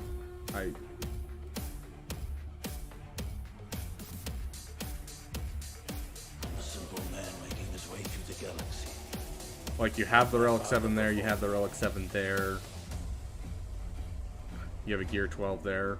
Like, it's honestly not going to be very far for you. I'll guarantee that. Well, the big problem is, like, you know, Drogon and that kind of thing. Like, you only have a 4-star Drogon. But, like, I don't think Leia's going to be a bad farm. Is it the closest farm? Not really, but is it a farm that you can do? Yes. So, you know, I would probably do Executor, Sith Eternal, then Leia if I were you. It would also give you some time to maybe get some of the Leia Rex under double drop farmable. But yeah, Executor, this would the order I would do is Executor, or rather Sith Eternal if you have the time with the Razor Crest. So Sith Eternal, Executor, Leia, Profundity would probably be the order that I would go if you were to go for Leia.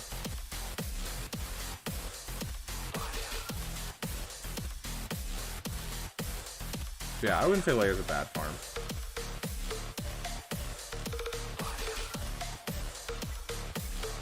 You are sleeping. Oh no, you aren't. She's right there. That's right. You got him row 7. I was like, usually I see him at the bottom. I was like, where is he? No, you aren't sleeping on it. Your Zori was, yep, 4. You are missing the Finn Zeta, so you are sleeping on the Zori team hard. So I would consider getting yourself this Finn Zeta, so that way you have a secondary team for, you know, defense, because it's an amazing team in general. You can afford to drop the Zetas on Zori, do it, but if not, you know, at least the Finn Zeta and get that team off the ground. You have 3 Zetas ready. I mean, if you want to drop the Zeta somewhere, there's 3 Zetas for you that are going to be absolutely banger. I still get holds in Kyber with that team.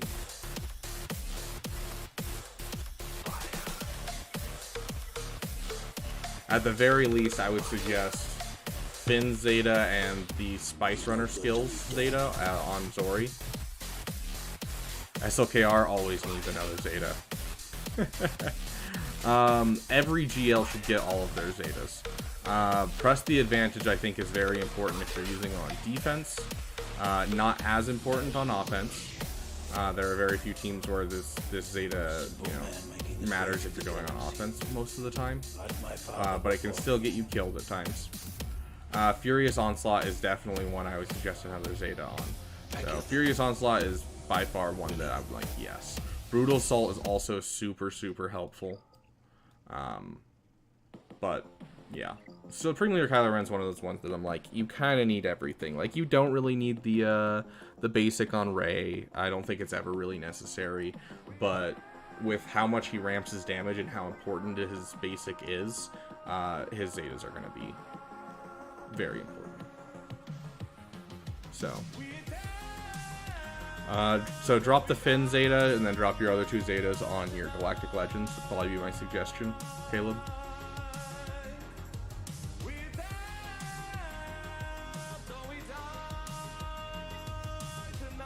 Not my account. We want your account.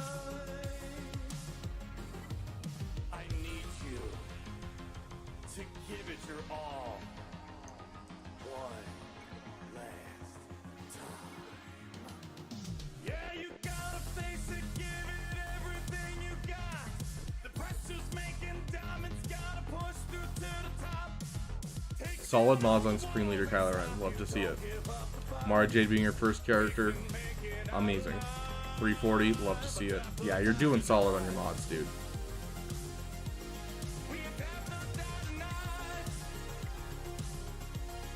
There is quite the mod fall off though. So you have like a really good like top of your mods, but then it jumps down pretty fast. Solid, dude. 330 on Rex. I love to see that. That is a Rex that will not be Imperial Trooper. But yeah, solid mods. I would like to see a little bit more mods down here, because you start to struggle as you start to get lower, but you know, that comes with time. You have some really good mods up top and I love to see it. Yeah.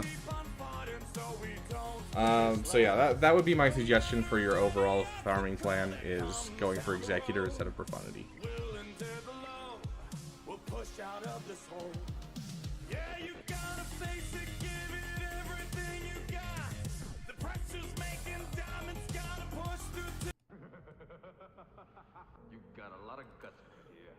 Let's see, who do we got next? Jeez. Zarevan, are you still here? Hello, what have we here?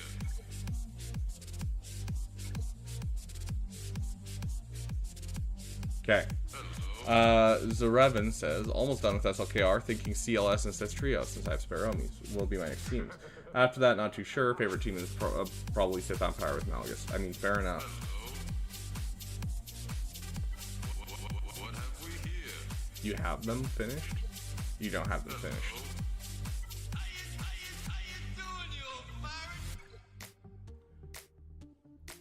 Okay, so you're almost done with SLKR. You're thinking CLS and Sith Trio.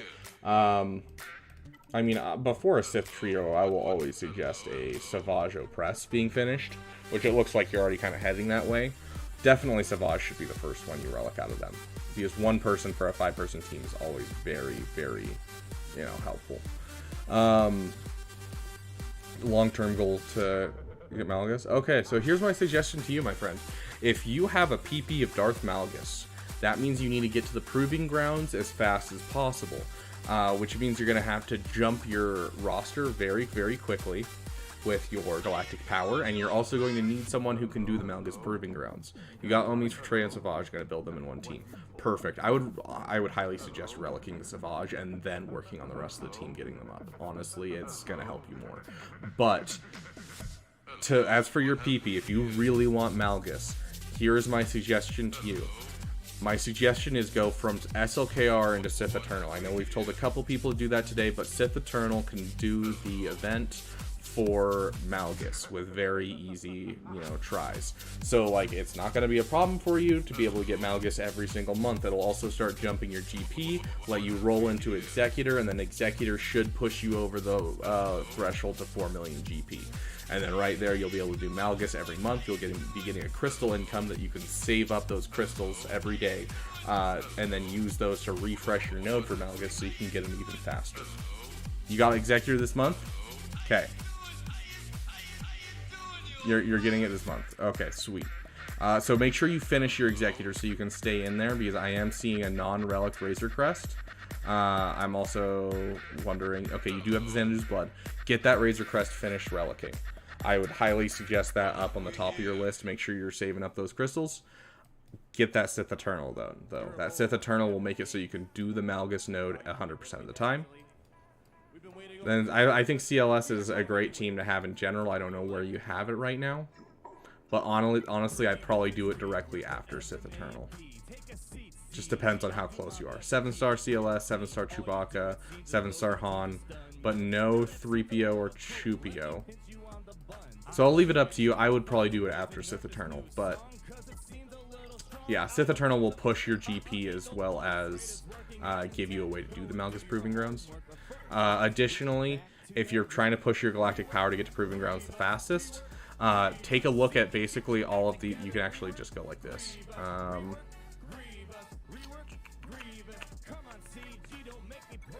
Okay, every single one of these characters that you have right here, if you have their ship even 1 star, get them some mods. I don't care what mods they are, just throw some mods on them. Get some mods on them. Use them as placeholders for mods that you don't have a place for yet.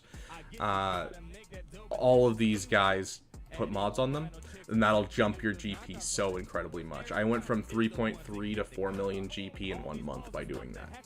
So, one more gear piece, bam, sweet. Love to see it.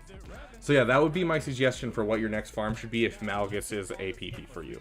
If Malgus is a PP, jump into that Sith Eternal full-fledged. You're already close with an Executor farm, so finish your SLKR, go into Sith Eternal, and then start bloating your GP with mods on characters that are pilots.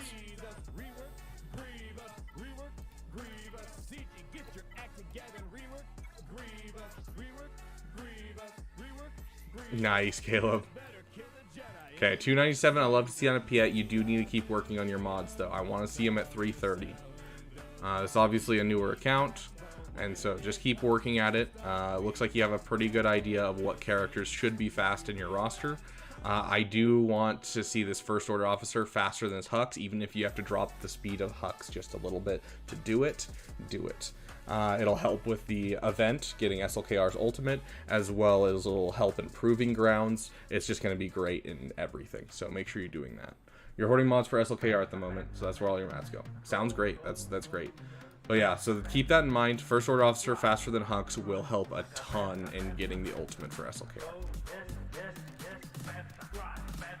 But yeah, hopefully that gives you an idea of where to go next. You know, especially if Malgus is going to be a PP for you. Because I get it, I've wanted Malgus for so long, and like, there's a reason that I went for Sith Eternal. after, you know, SLKR, is because I wanted to be able to do the Malgus Proving Grounds node. I'm still so far away from him just because, you know, I was just, you know, so long of Proving Grounds that I had that I just didn't have a Sith Eternal. I only got Sith Eternal, what, a couple months ago? It was right before I got Rey, so. Yeah, you're getting close to, like, actually farming Malgus. All you gotta do is get that Sith Eternal and hit that 4 million GP, and you will be farming Malgus. So it's not even like a PP that's off in the background, that you'll never see this PP again, and you'll be lonely without this PP. You will have the PP with you, and it'll keep you warm at night. Max, are you still in the chat?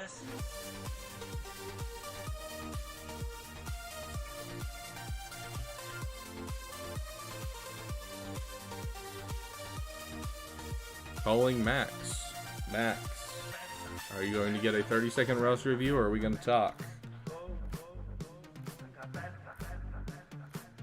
Hello. Okay, 30-second roster review. PPs are great. They are. And it's fine to have a little PP. Everyone has a little PP. Looks like you're working on Executor. Oh, no. You're started towards Executor, maybe. Or you just want Imperial Troopers. Okay, so you said finishing up SLKR, playing getting Chimera, then getting Rey. Okay, you need to finish your Echelon, your First Order Special Forces. I'd take that over Chimera Fleet any day. Honestly, I would probably do First Order, finishing up First Order, and working on your Rey, and finish those, and then circle back around to your Chimera when you get your Executor. Because honestly, Executor fits in this really easily. Make sure you're picking up your Razor Crest every time you see it. Start farming IG-2000 as soon as you can. I'd take that over a Chimera Fleet at this point. Because you'll start making that Chimera Fleet pop as soon as you get your Executor. So that would be my suggestion to you if you want to be the most efficient that you could be, is go for that Rey, and then, you know, pop over to Executor. So start picking up those Razor Crest shards now. Start picking up those IG-2000 shards now. Overall, your mods, your Hux is your fastest character. 276 isn't great for your fastest character. Keep working your mods. If you need help, go check out my video. It'll give you a good mod farming plan, as well as a good way to, you know, delete mods and find what mods you should keep. Nice, Justin Langerless. That's awesome. You're being super efficient, though. Like, you're like how Arnold's free-to-play is, where you're not, like, dropping any credits or anything on anyone else besides what you need. It's impressive to see, but it's also really hard to do if you're a newer player. But if you have a couple accounts, it works really well. Okay, let's see. Yeah, Resistance Hero Finn, I'd love to see him over 300 speed. But yeah, you definitely need to work on your mods. Go check out my video. And I want to see First Order Officer faster than Hux. It'll help you in Proving Grounds. You're about to hit Proving Grounds. It'll help you in getting Supreme Leader Kylo Ren's ult. I'm guessing you're working on it, but it does make it easier. So, something to think about, Max. Anyways, we're going to move on to the next person.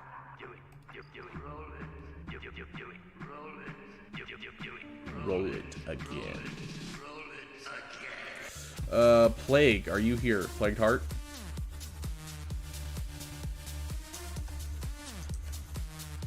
Yep.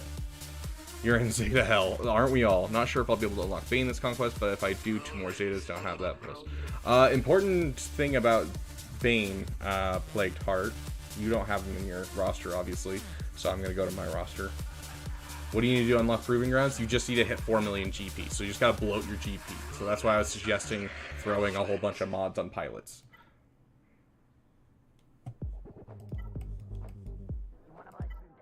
I'm gonna buy some death sticks, guys.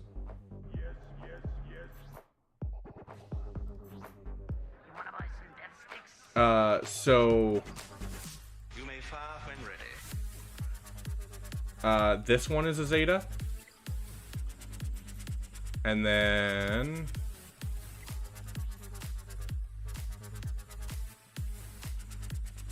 I think it's, if I recall correctly, this is a Zeta.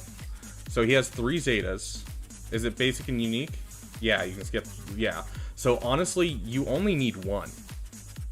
Because this is great. Yes, this is fantastic. But really, to get everything you need out of him is just unique. And so you can afford to drop that Zeta somewhere else and come back and Zeta his other Zeta if you need to. So keep that in mind, that you can just drop one on Bane.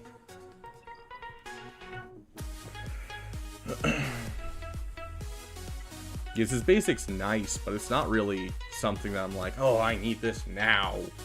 So, okay, let's take a look at your roster.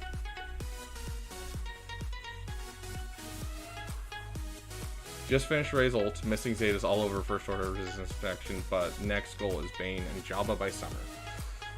Okay. Do you at least have the basic Zetas? If you have the basic Zetas, I'm fine.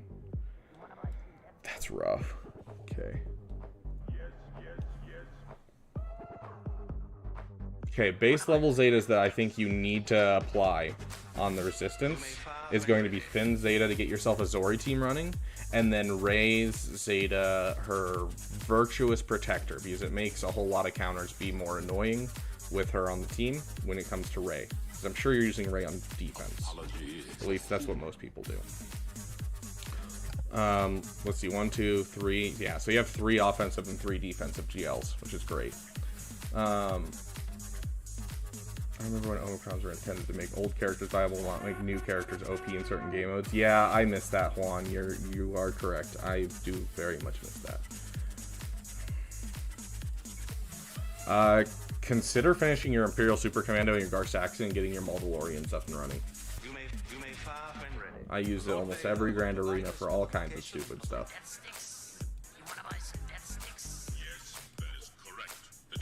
You did finish your Dark Trooper. Love to see it.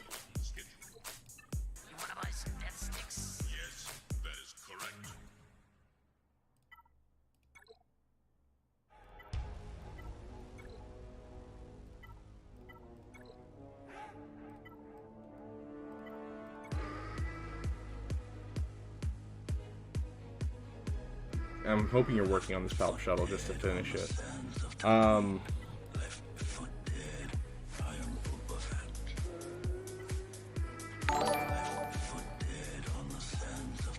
I have no idea how to say that name. Ecumenista. Thank you for subbing and joining the damn community. You're considering them? They're super, super nice. It's a JMK counter. I use it to clean up all kinds of GLs. Like, it's just a solid team, Plague Heart. And, like, they don't require almost anything. It's just 100 Pyrotechs to get into Gear 12. Or Gear 13, sorry. Their ship is also really good with the Chimera fleet that you already have. Like a panther.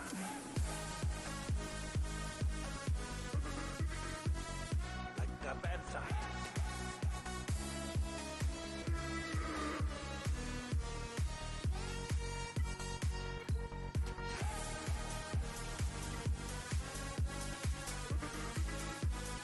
Like a panther.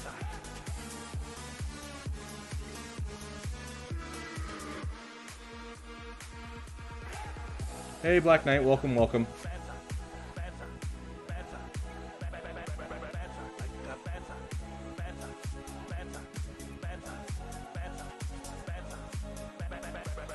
Another good thing that you could add to your account, I think Job is great for making your mods spectacular. Let's take a look at your mods real quick. Just make sure you're not sleeping on them. With an account this deep, I'm hoping that, yeah, 350 is exactly what you should shoot for her. This Piet should be like 330 area. 330s, heck yeah. So yeah, your mods are looking good. If you want to continue making really good mods, Job is going to be great for you. You know, it's going to be a great thing. So I don't fault you for your current farming path whatsoever. I think it's a great farming path. Bane's great for your Sith Eternal.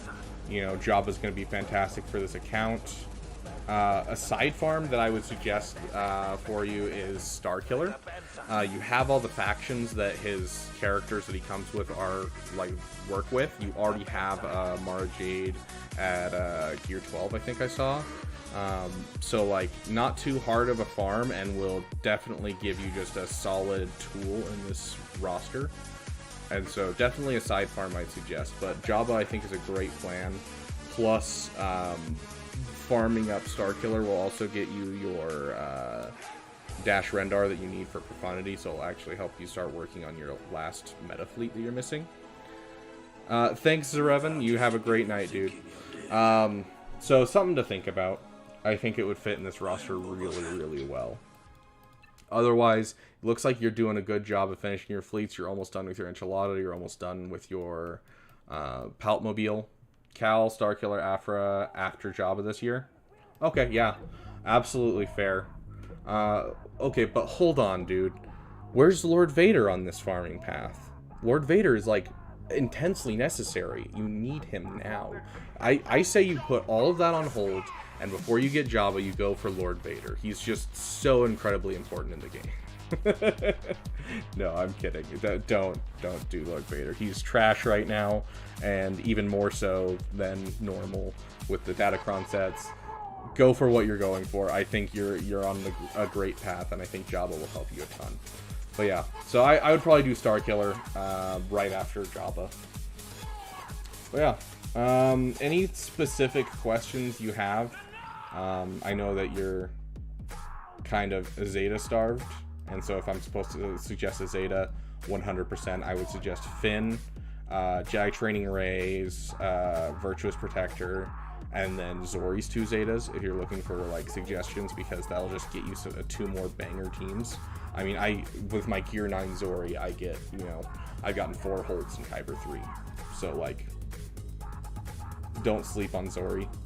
Obviously, I don't know, are you in Kyber 2? If you're in Kyber 2, yeah, you're in Kyber 2. So you might not get all of the necessary help out of Zori for the next month, I believe it is. Yeah, the next month. But then after this next month, Zori's going to be right back to being a defensive powerhouse. So,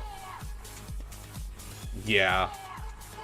Which is Zori's best Zeta? Her best one is Spice Runner skills. But her second one is also super, super helpful on the team. So her Spice Runner skills is what gives them the ability to bounce back. So if you start killing one of them, they instantly go under stealth and then get a bonus turn. Or if they're a tank, they instantly get damage immunity and then get 100% turn meter. So that's what Spice Runner skills does. And then there's more of us, makes it so that way if Rose is on the team, basically they just always apply exposes and just absolutely decimate the other team. So Spice Runner skills is the more important. Both are great though. Finn is the one that you really need. Spice Runner skills is the secondary.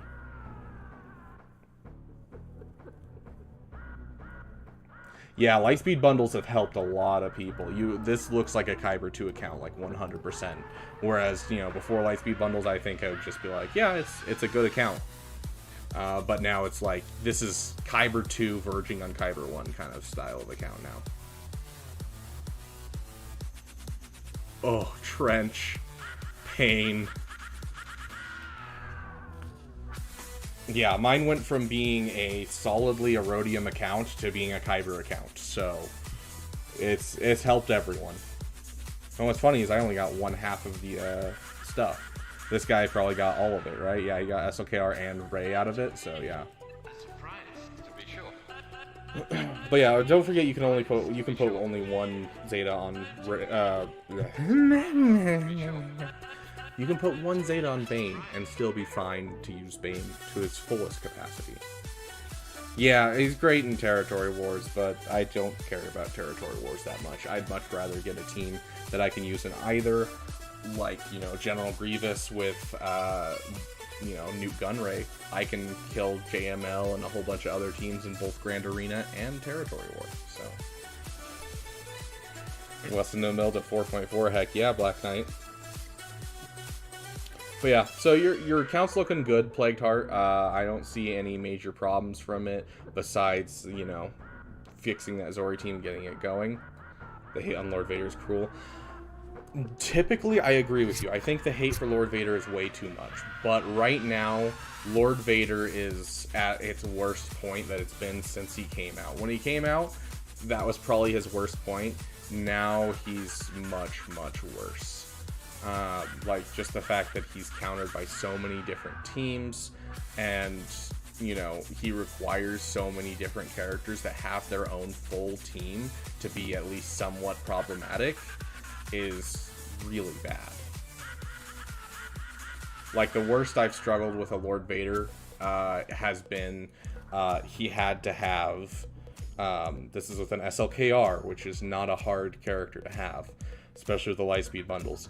I took SLKR in against him, and the only reason I struggled was because it had Riva, and it had Maul, and it had just all of the stops, and I'm like, I still beat it, but like, holy crap, that was a close battle. Yeah, like, I really wish Lord Vader was good. I'm not saying that I hate Lord Vader, I'm saying I hate the fact that Lord Vader is at the state that he is. Because Anakin's one of my favorite characters, and I would love for Lord Vader to be good. The problem is, they've always just been like, instead of reworking Lord Vader and making him better, instead we're gonna crap on him again, and give a character that could make him better. And so, yeah, he needs himself a buff. Yes, the datacron is making Lord Vader counters better. You are not wrong, Hellscream. But that's the problem, is he needs a datacron. To be good in any game mode but Conquest, he needs a lifter, he needs a datacron. You can give me a JMK team and I'll still do work without Cat. You can give me an SLKR team, if there's no lifter, I can still do tons and tons with just First Order. Every other GL does really great. But Lord Vader. Lord Vader, you have to give him a datacron. You have to give him a lifter. You have to give him another lifter, and then another lifter, and another lifter. Rey without Ben is still great. So, yeah, no problem with Light Heart. Yeah, they need to give him another unique that's anti-sand ability or something. I don't know. General Kenobi, are you here? I don't remember what your name is. It's Re something.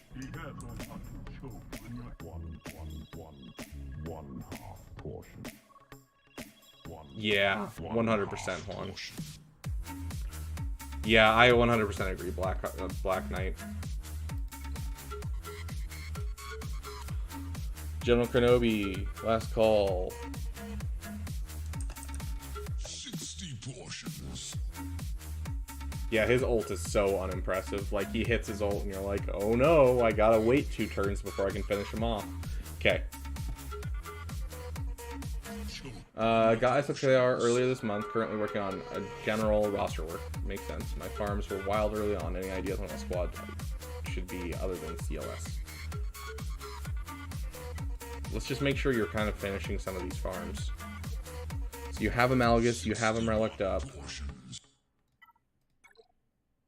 You have a Relics Dark Trooper. Is this the right account, or is this the account I just looked at? Because I'm pretty sure this is the account I just looked at. Because I'm like looking at it, I'm like, no, this is the same thing that we just looked at. Hold on. Did it not copy right? Or did I just accidentally not even click out of the account fully? Yeah, there's Ryoshi. Okay, I was gonna say this is the exact same account. Here we go. Okay, so you should have your First Order teams under wraps. You have Wampa. You have an Ahsoka Tano for soloing in Territory Wars, I guess.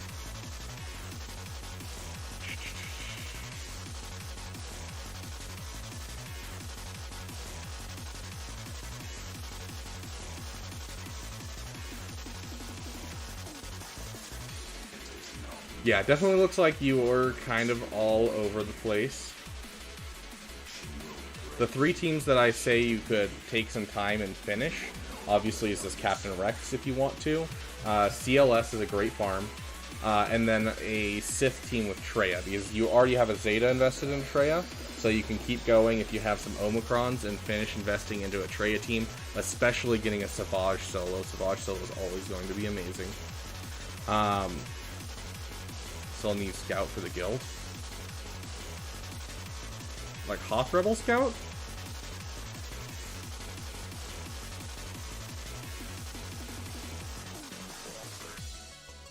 Ignorance.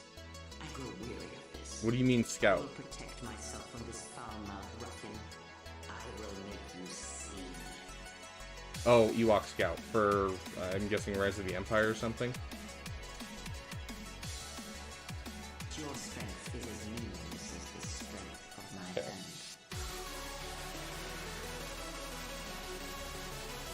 fun. That means you have to have a C3PO, right? Yeah, you have a C3PO. Okay, sweet. So you're working on a CLS team. CLS Sith with Traya is going to be a great team with Savage if you have the Omicrons lying around. But honestly, I think your next big project is kind of what you should be focusing on. Ben Oz, thank you for joining the damn community. Welcome, welcome, my friend. But yeah, overall, I think it's your next big project is what you should be focusing on. So CLS, maybe a Traya team, and then focus down on your next big farm. I'll always suggest from SLKR going for Sith Eternal or going for Executor, just depending on how close you are. Yeah, so keep working on, make sure you're picking up Razor Crest every time you go into the Fleet Arena store. But yeah, Sith Eternal into Executor would be my suggestion. Ryoshi.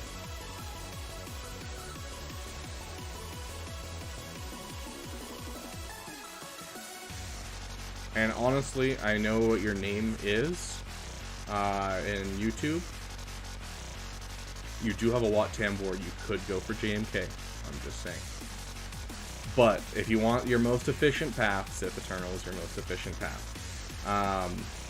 But yeah, finish your Phoenix, finish your CLS, maybe finish your Traya. Even a Gear 12 Traya, Gear 12 Nihilus, Gear 12 Scion with Savage, and then Darth Vader can take down JML on defense. They're a great team just in general to have for almost anything. You can throw them on defense and offense. They're amazing. So something to think about.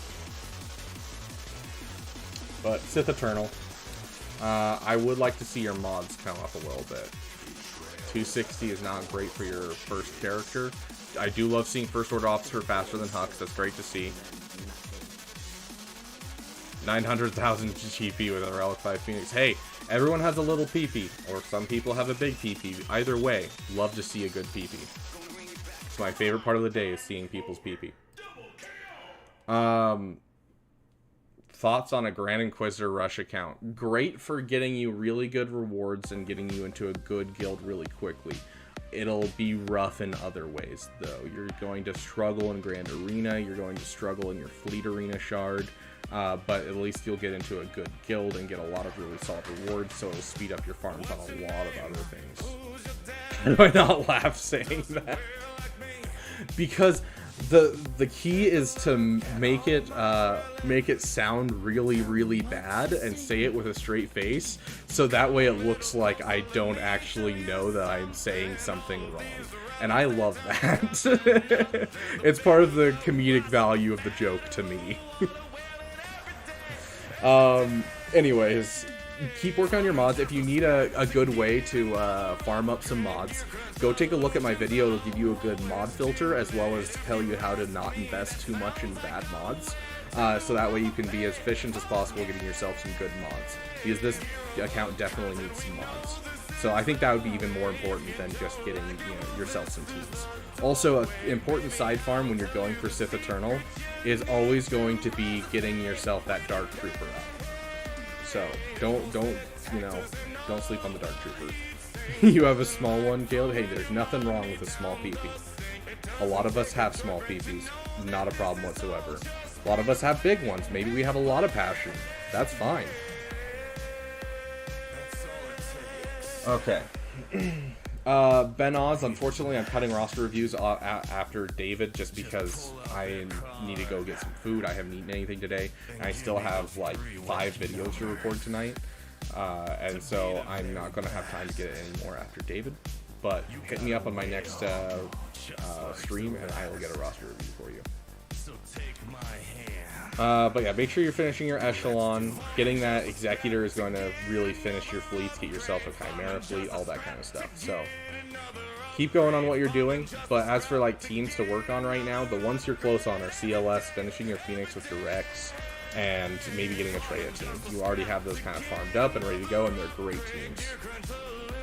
Reckless, I'm not giving you one either. Besides, bro, I know you in real life. I can just come over to your house. Show up at 2 in the morning and just stare at you and be like, hey, you haven't finished your mods. You need to finish your mods on your Giant Knight Luke. Hey. Hey. Wake up. Anyways. You have a small one, and dude, Gar-Saxon Imperial Super Commando is one of my favorite PPs. Also, way to have a big PP General Kenobi with this Coruscant Underworld Police being Gear 11. Sick, dude. I love seeing that. It's true, Reckless. You do that quite often. Okay. Are you here?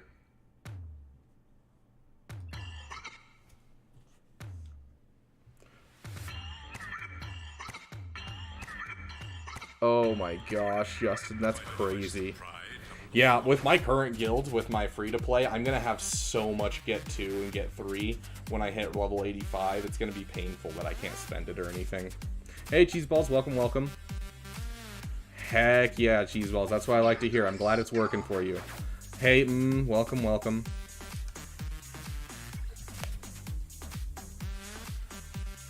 Relic 9 won't hurt at all. It'll be great.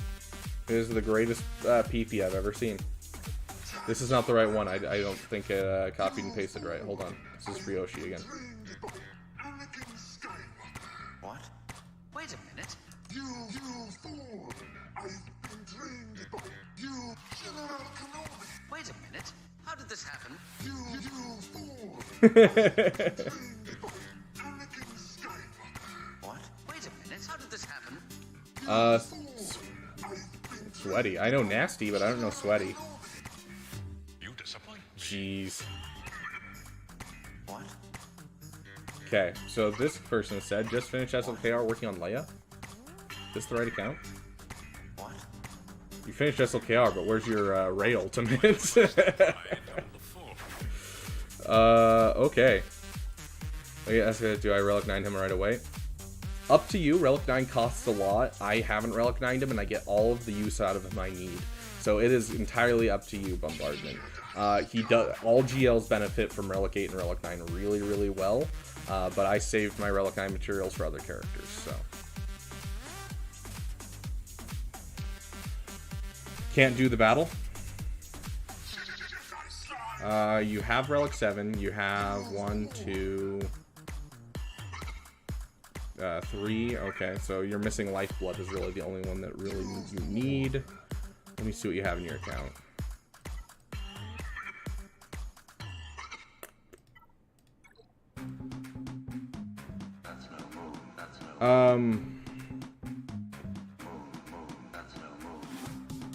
Alternative to what I do, so you've probably watched my videos, but you could relic your C-3PO, get him to like Relic 1 or Relic 3, and then there's a video called All In or on Finn on YouTube, and that's what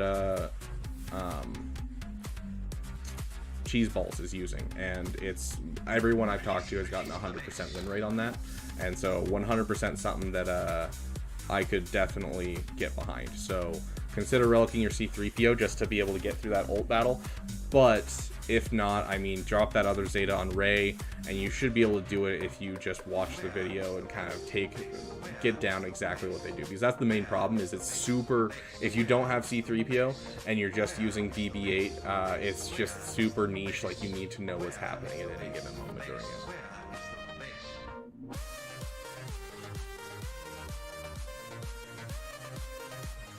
You pull them up for other peeps.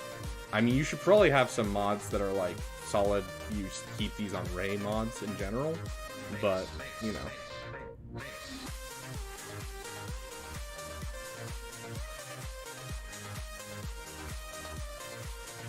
Do love seeing First Order Officer faster than your Hux. That's great to see. Dang it. I shouldn't have mentioned that I haven't eaten anything today. It's that ADHD weird thing where you don't notice until you actually mention it, and then all of a sudden you're like, oh, I'm gonna die. I'm so hungry. Okay.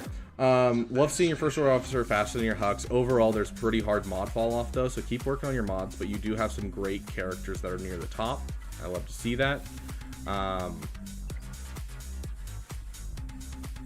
Year 8 to year 10 Zori's just fine for the right ult level. It's a little iffy. You're right, it does work. I've pulled it off before, but it's too iffy for me to say, yes, do it. During my testing, that's what I found.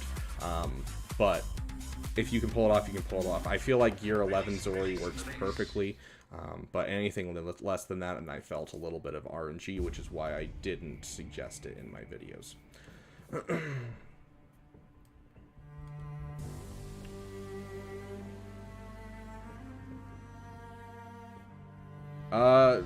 Bombardment, don't worry about it. We've talked a couple of times about this.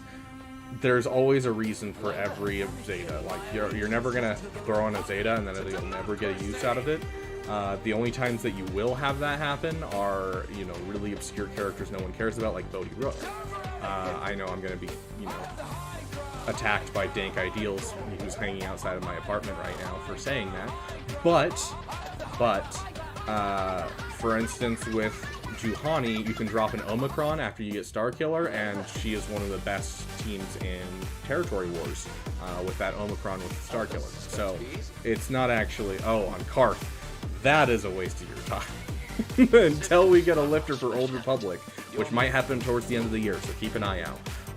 If we do get a Old Republic GL, like I'm hoping, there could be a opportunity there.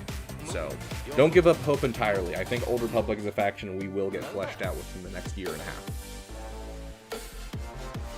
Relegate on Piet first over Boba, in my opinion, just because you're going to be using him more with your bounty or your Imperial Troopers. GL Vitiate would be cool. GL Raven Reborn would be cool. Even a GL Satil Shan would be cool. All three of those I'd be so down for. Of the three, I think we're most likely to get Raven Reborn, just because we already have a Jedi, we already have a Sith. We need something that has a faction that, you know, people are using.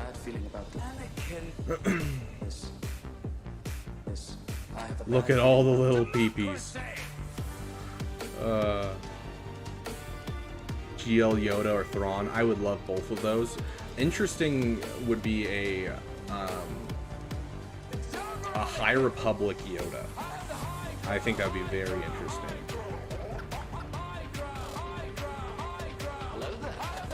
Old Republic would either be Revan Reborn, because he's technically not a Jedi or a Sith. He could be an unaligned Force user or an Old Republic GL. Satil Shan could be an Old Republic GL, but most likely she'd have Jedi tag, so I'm not sure if she would just get pulled into another Jedi team is the problem. So I'd be very curious what they do. But I think there's a lot of areas they could go. They could add the Exile. They could add in Saul Kareth, I think his name is, the Cartho Nassi's friend that became his enemy that was under Malik. They could do a lot with Old Republic leading up to a GL, so. Where are you going, Master? Are you referring to the Exile, Juan? Mitra Surik is her canon name. That would be the main character from KOTOR 2. So, what would Thrawn lead those guys? Yeah, Thrawn lead with the new guys would be very interesting. I would love a GL Thrawn, honestly. He's one of my favorite characters in canon. I'd love it. Okay, sorry, back to the count because I do need to go because I'm dying over here. Okay, so you're going for Leia. Leia seems a little out of your way, but you can go for it if you want. Let's take a look at your ships real quick.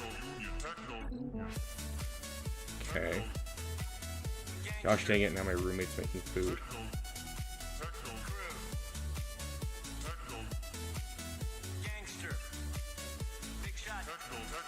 Okay. Honestly, if I were looking at this from a pure efficiency standpoint, I know that Leia looks really tantalizing in general, but I would give yourself an Executor first.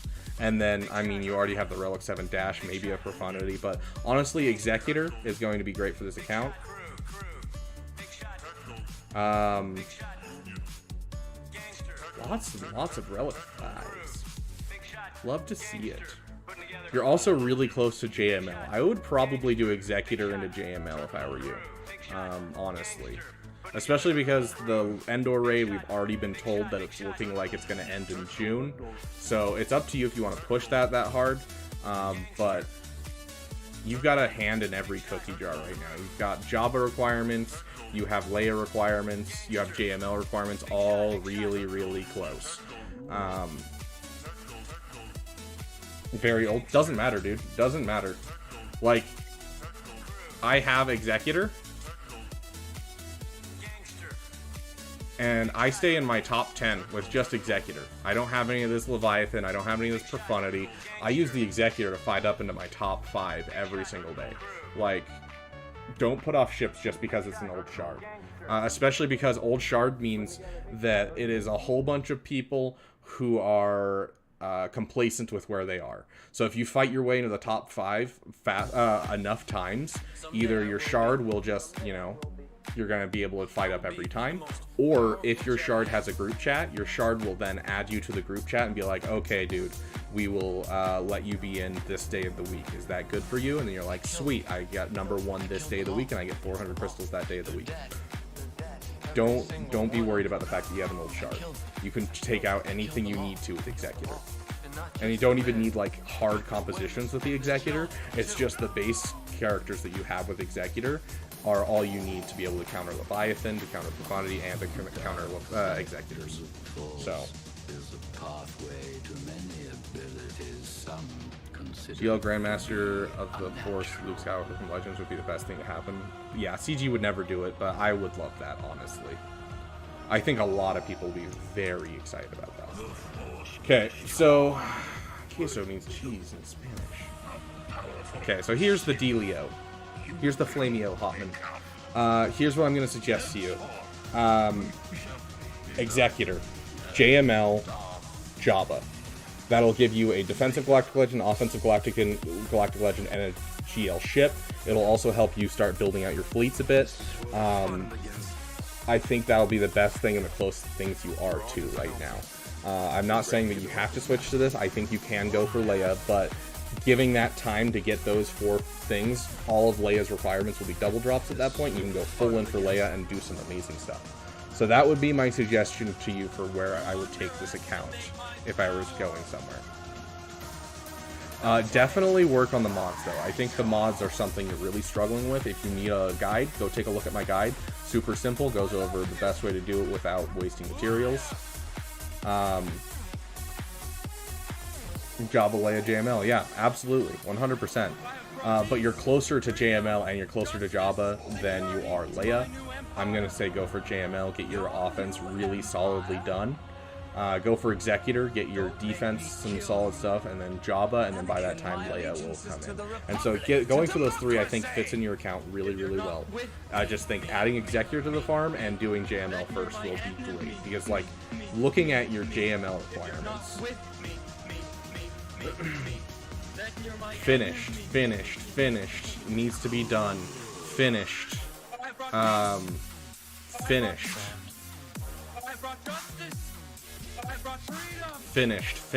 finished, like, you are literally on, you need this Mon Mothma, and that's it, and like, that's all you need, Mon Mothma and JTR.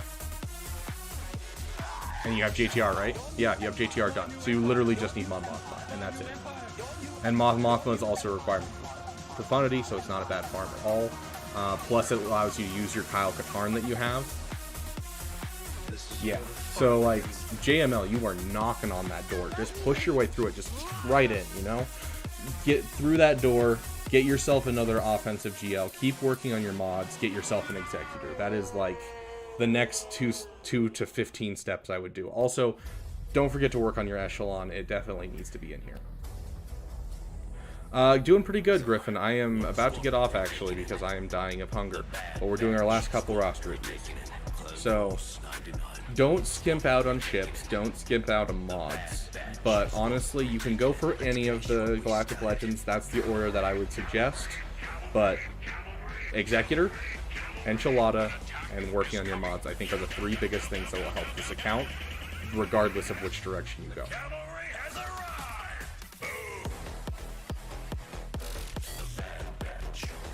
Okay, do we have David here? Is David still here? Is it bad that I'm really hoping that David isn't, so I can go eat? Yep, okay, there's David. Okay, recently got Ray, getting SLKR in a few days. Thinking I'm going to finish that. You're fine, David. You signed up for a roster review. I'm going to be here for that roster review. Recently got Ray, getting SLKR in a few days. Thinking I'm going to finish some farms, Zetas, and either JML or Executor, trying to focus more ships. Executor is always going to be my suggestion after you finish your Lightspeed farms. It's literally like the best next farm. So if you can be getting those Razor Crest shards, I definitely think you're onto something getting that Executor. It's also going to give you an opportunity to take some time and get yourself those Zetas and cleaning up your roster. Because Executor is not a very like heavily needed stuff. It's not like you're getting a GL or a Legendary that you're going to be dropping a lot more Zetas on. I love seeing this 501st done. I don't see that very often. Already off to a solid start. CLS being your fastest character is a little weird. I do like seeing him over 300 speed though. I do like seeing Rex in your top 5. I do think you need to work on your modding a little bit. So keep working on your modding. If you need a guide, go check out my channel. I do like seeing her over the 500 speed. That's solid modding for Ray. Important little tidbit going into the SLKR event is getting your First Order officers slightly faster than your Hux. It'll make the ultimate tier that much easier. Already his ultimate tier is pretty easy, but just doing that, you can do that ultimate tier at Relic 4 with 2 Zetas, no problem. So I highly suggest doing that in preparation for having SLKR. I think Executor into JML is a great farming plan. Alternatively, Executor into Sith Eternal also works really well. But if you have more passion for JML and you already have a lot of the requirements done, like you have this Han Solo, you have 3 POS, go for JML, you know? Go for what's really, really talks to you. If your PP is talking to you, you listen to it, you know? You're not going crazy. You're fine. Listen to that PP.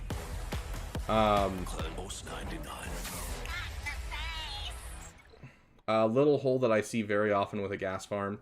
Get yourself a B2 fully relicked. You can also help out your guild if you're doing Rise of the Empire by getting a Relic 6 B2. And then you already have New Gunray at gear 10. Just drop the Zeta on him and you immediately have a JML counter. You do need a Relic 5 Grievous though to pull it off. So up the Relic levels on him, up the Relic levels on him, then just drop a Zeta on him and you instantly have a JML counter, a Star Killer counter. Great team in general to finish up. Doesn't just work in territory wars like the Droideka on the front does. Get this Savage up to Relic 5 if you can.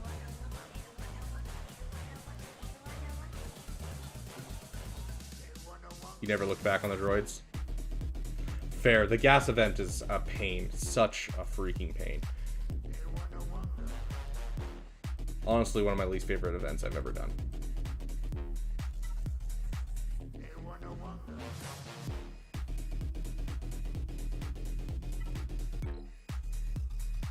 You have the Fin Zeta. Sweet.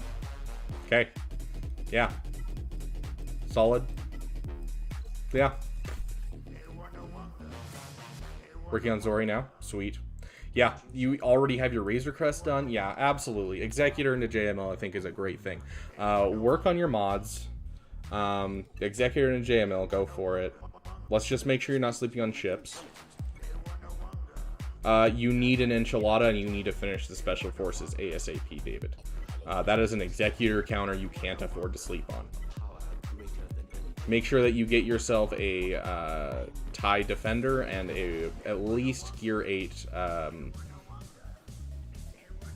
Sorry, my brain's farting. At least a Gear 8 Iden Versio. Get this team at least started with your Executor farm. This fleet should be done. You're missing a BTLB though. So get your BTLB. So it looks like you're sleeping on fleets a bit. I would say mods and fixing your fleets are going to be your 2 big things, which Executor will go a long way to doing that. But BTLB, getting your enchilada, getting your Special Forces TIE.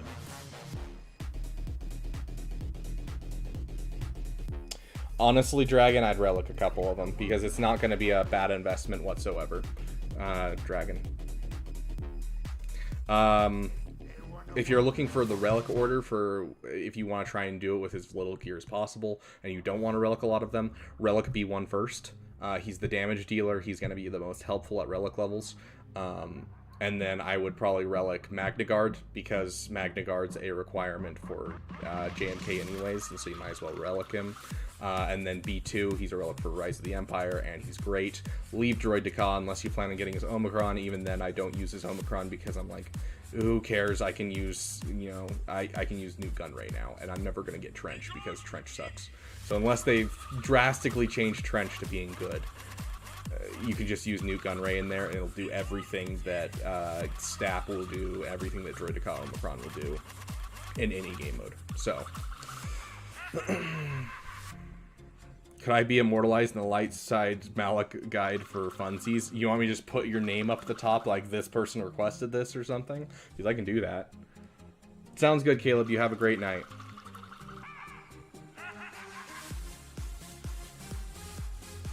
Unfortunately, Carl, I am done for the day. This is going to be my last roster review, but hit me up in my next stream and we will discuss your account, Carl. Okay. But yeah, so work on your mods. I think, you know, filling in some holes is great. You know, getting that Relic Savage, a little bit higher Relic, that kind of thing. But work on your mods, work on your fleets, really fill in your fleets, get your BTLB, get your Enchilada, get your Executor. And I think this will, you know, be a banger roster. If you get SLKR and you get that Executor and fill in those fleets, I think you could hang out in Erodium with this account with zero problems. And maybe get close to Kyber and get some solid crystal income from both your fleet arena as well as getting, you know, some solid stuff from your grand arena. So something to look at. Sorry, Carl. No, we got a whole bunch of people that still want them, but I'm out of time. So just hit me up on my next one. We stream like 3 times a week, so you will have plenty of opportunities to do it. We've had streams where no one's showed up for roster reviews, and so I've just ended the stream after Grand Arena. So, you know.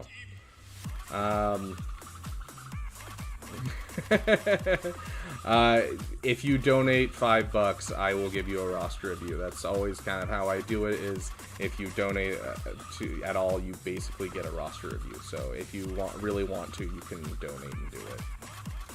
Hey Teddy, welcome. But yeah, hopefully that helps, David, get you kind of an idea. I think that fleets and your mods are really the 2 things that really need to happen, and this account will shoot up in viability hardcore, but already it has a great start. Looks like you know who to mod, you just need some guidance on, you know, how to get good mods. Yeah.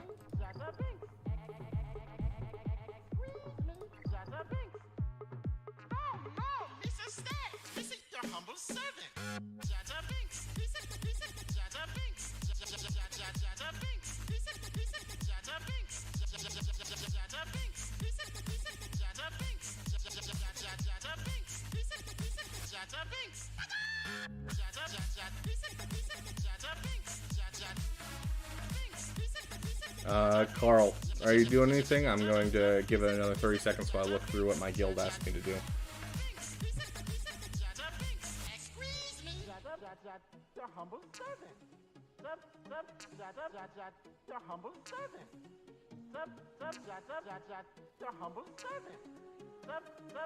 Okay.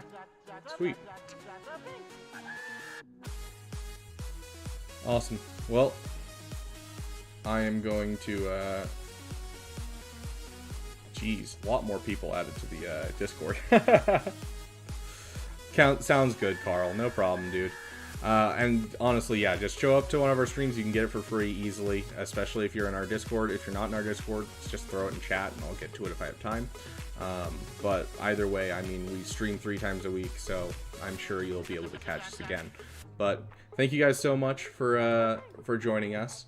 And I will see you guys in the next video. We're going to have a little PP stream of our own tomorrow doing some KOTOR. So we will see you guys next time.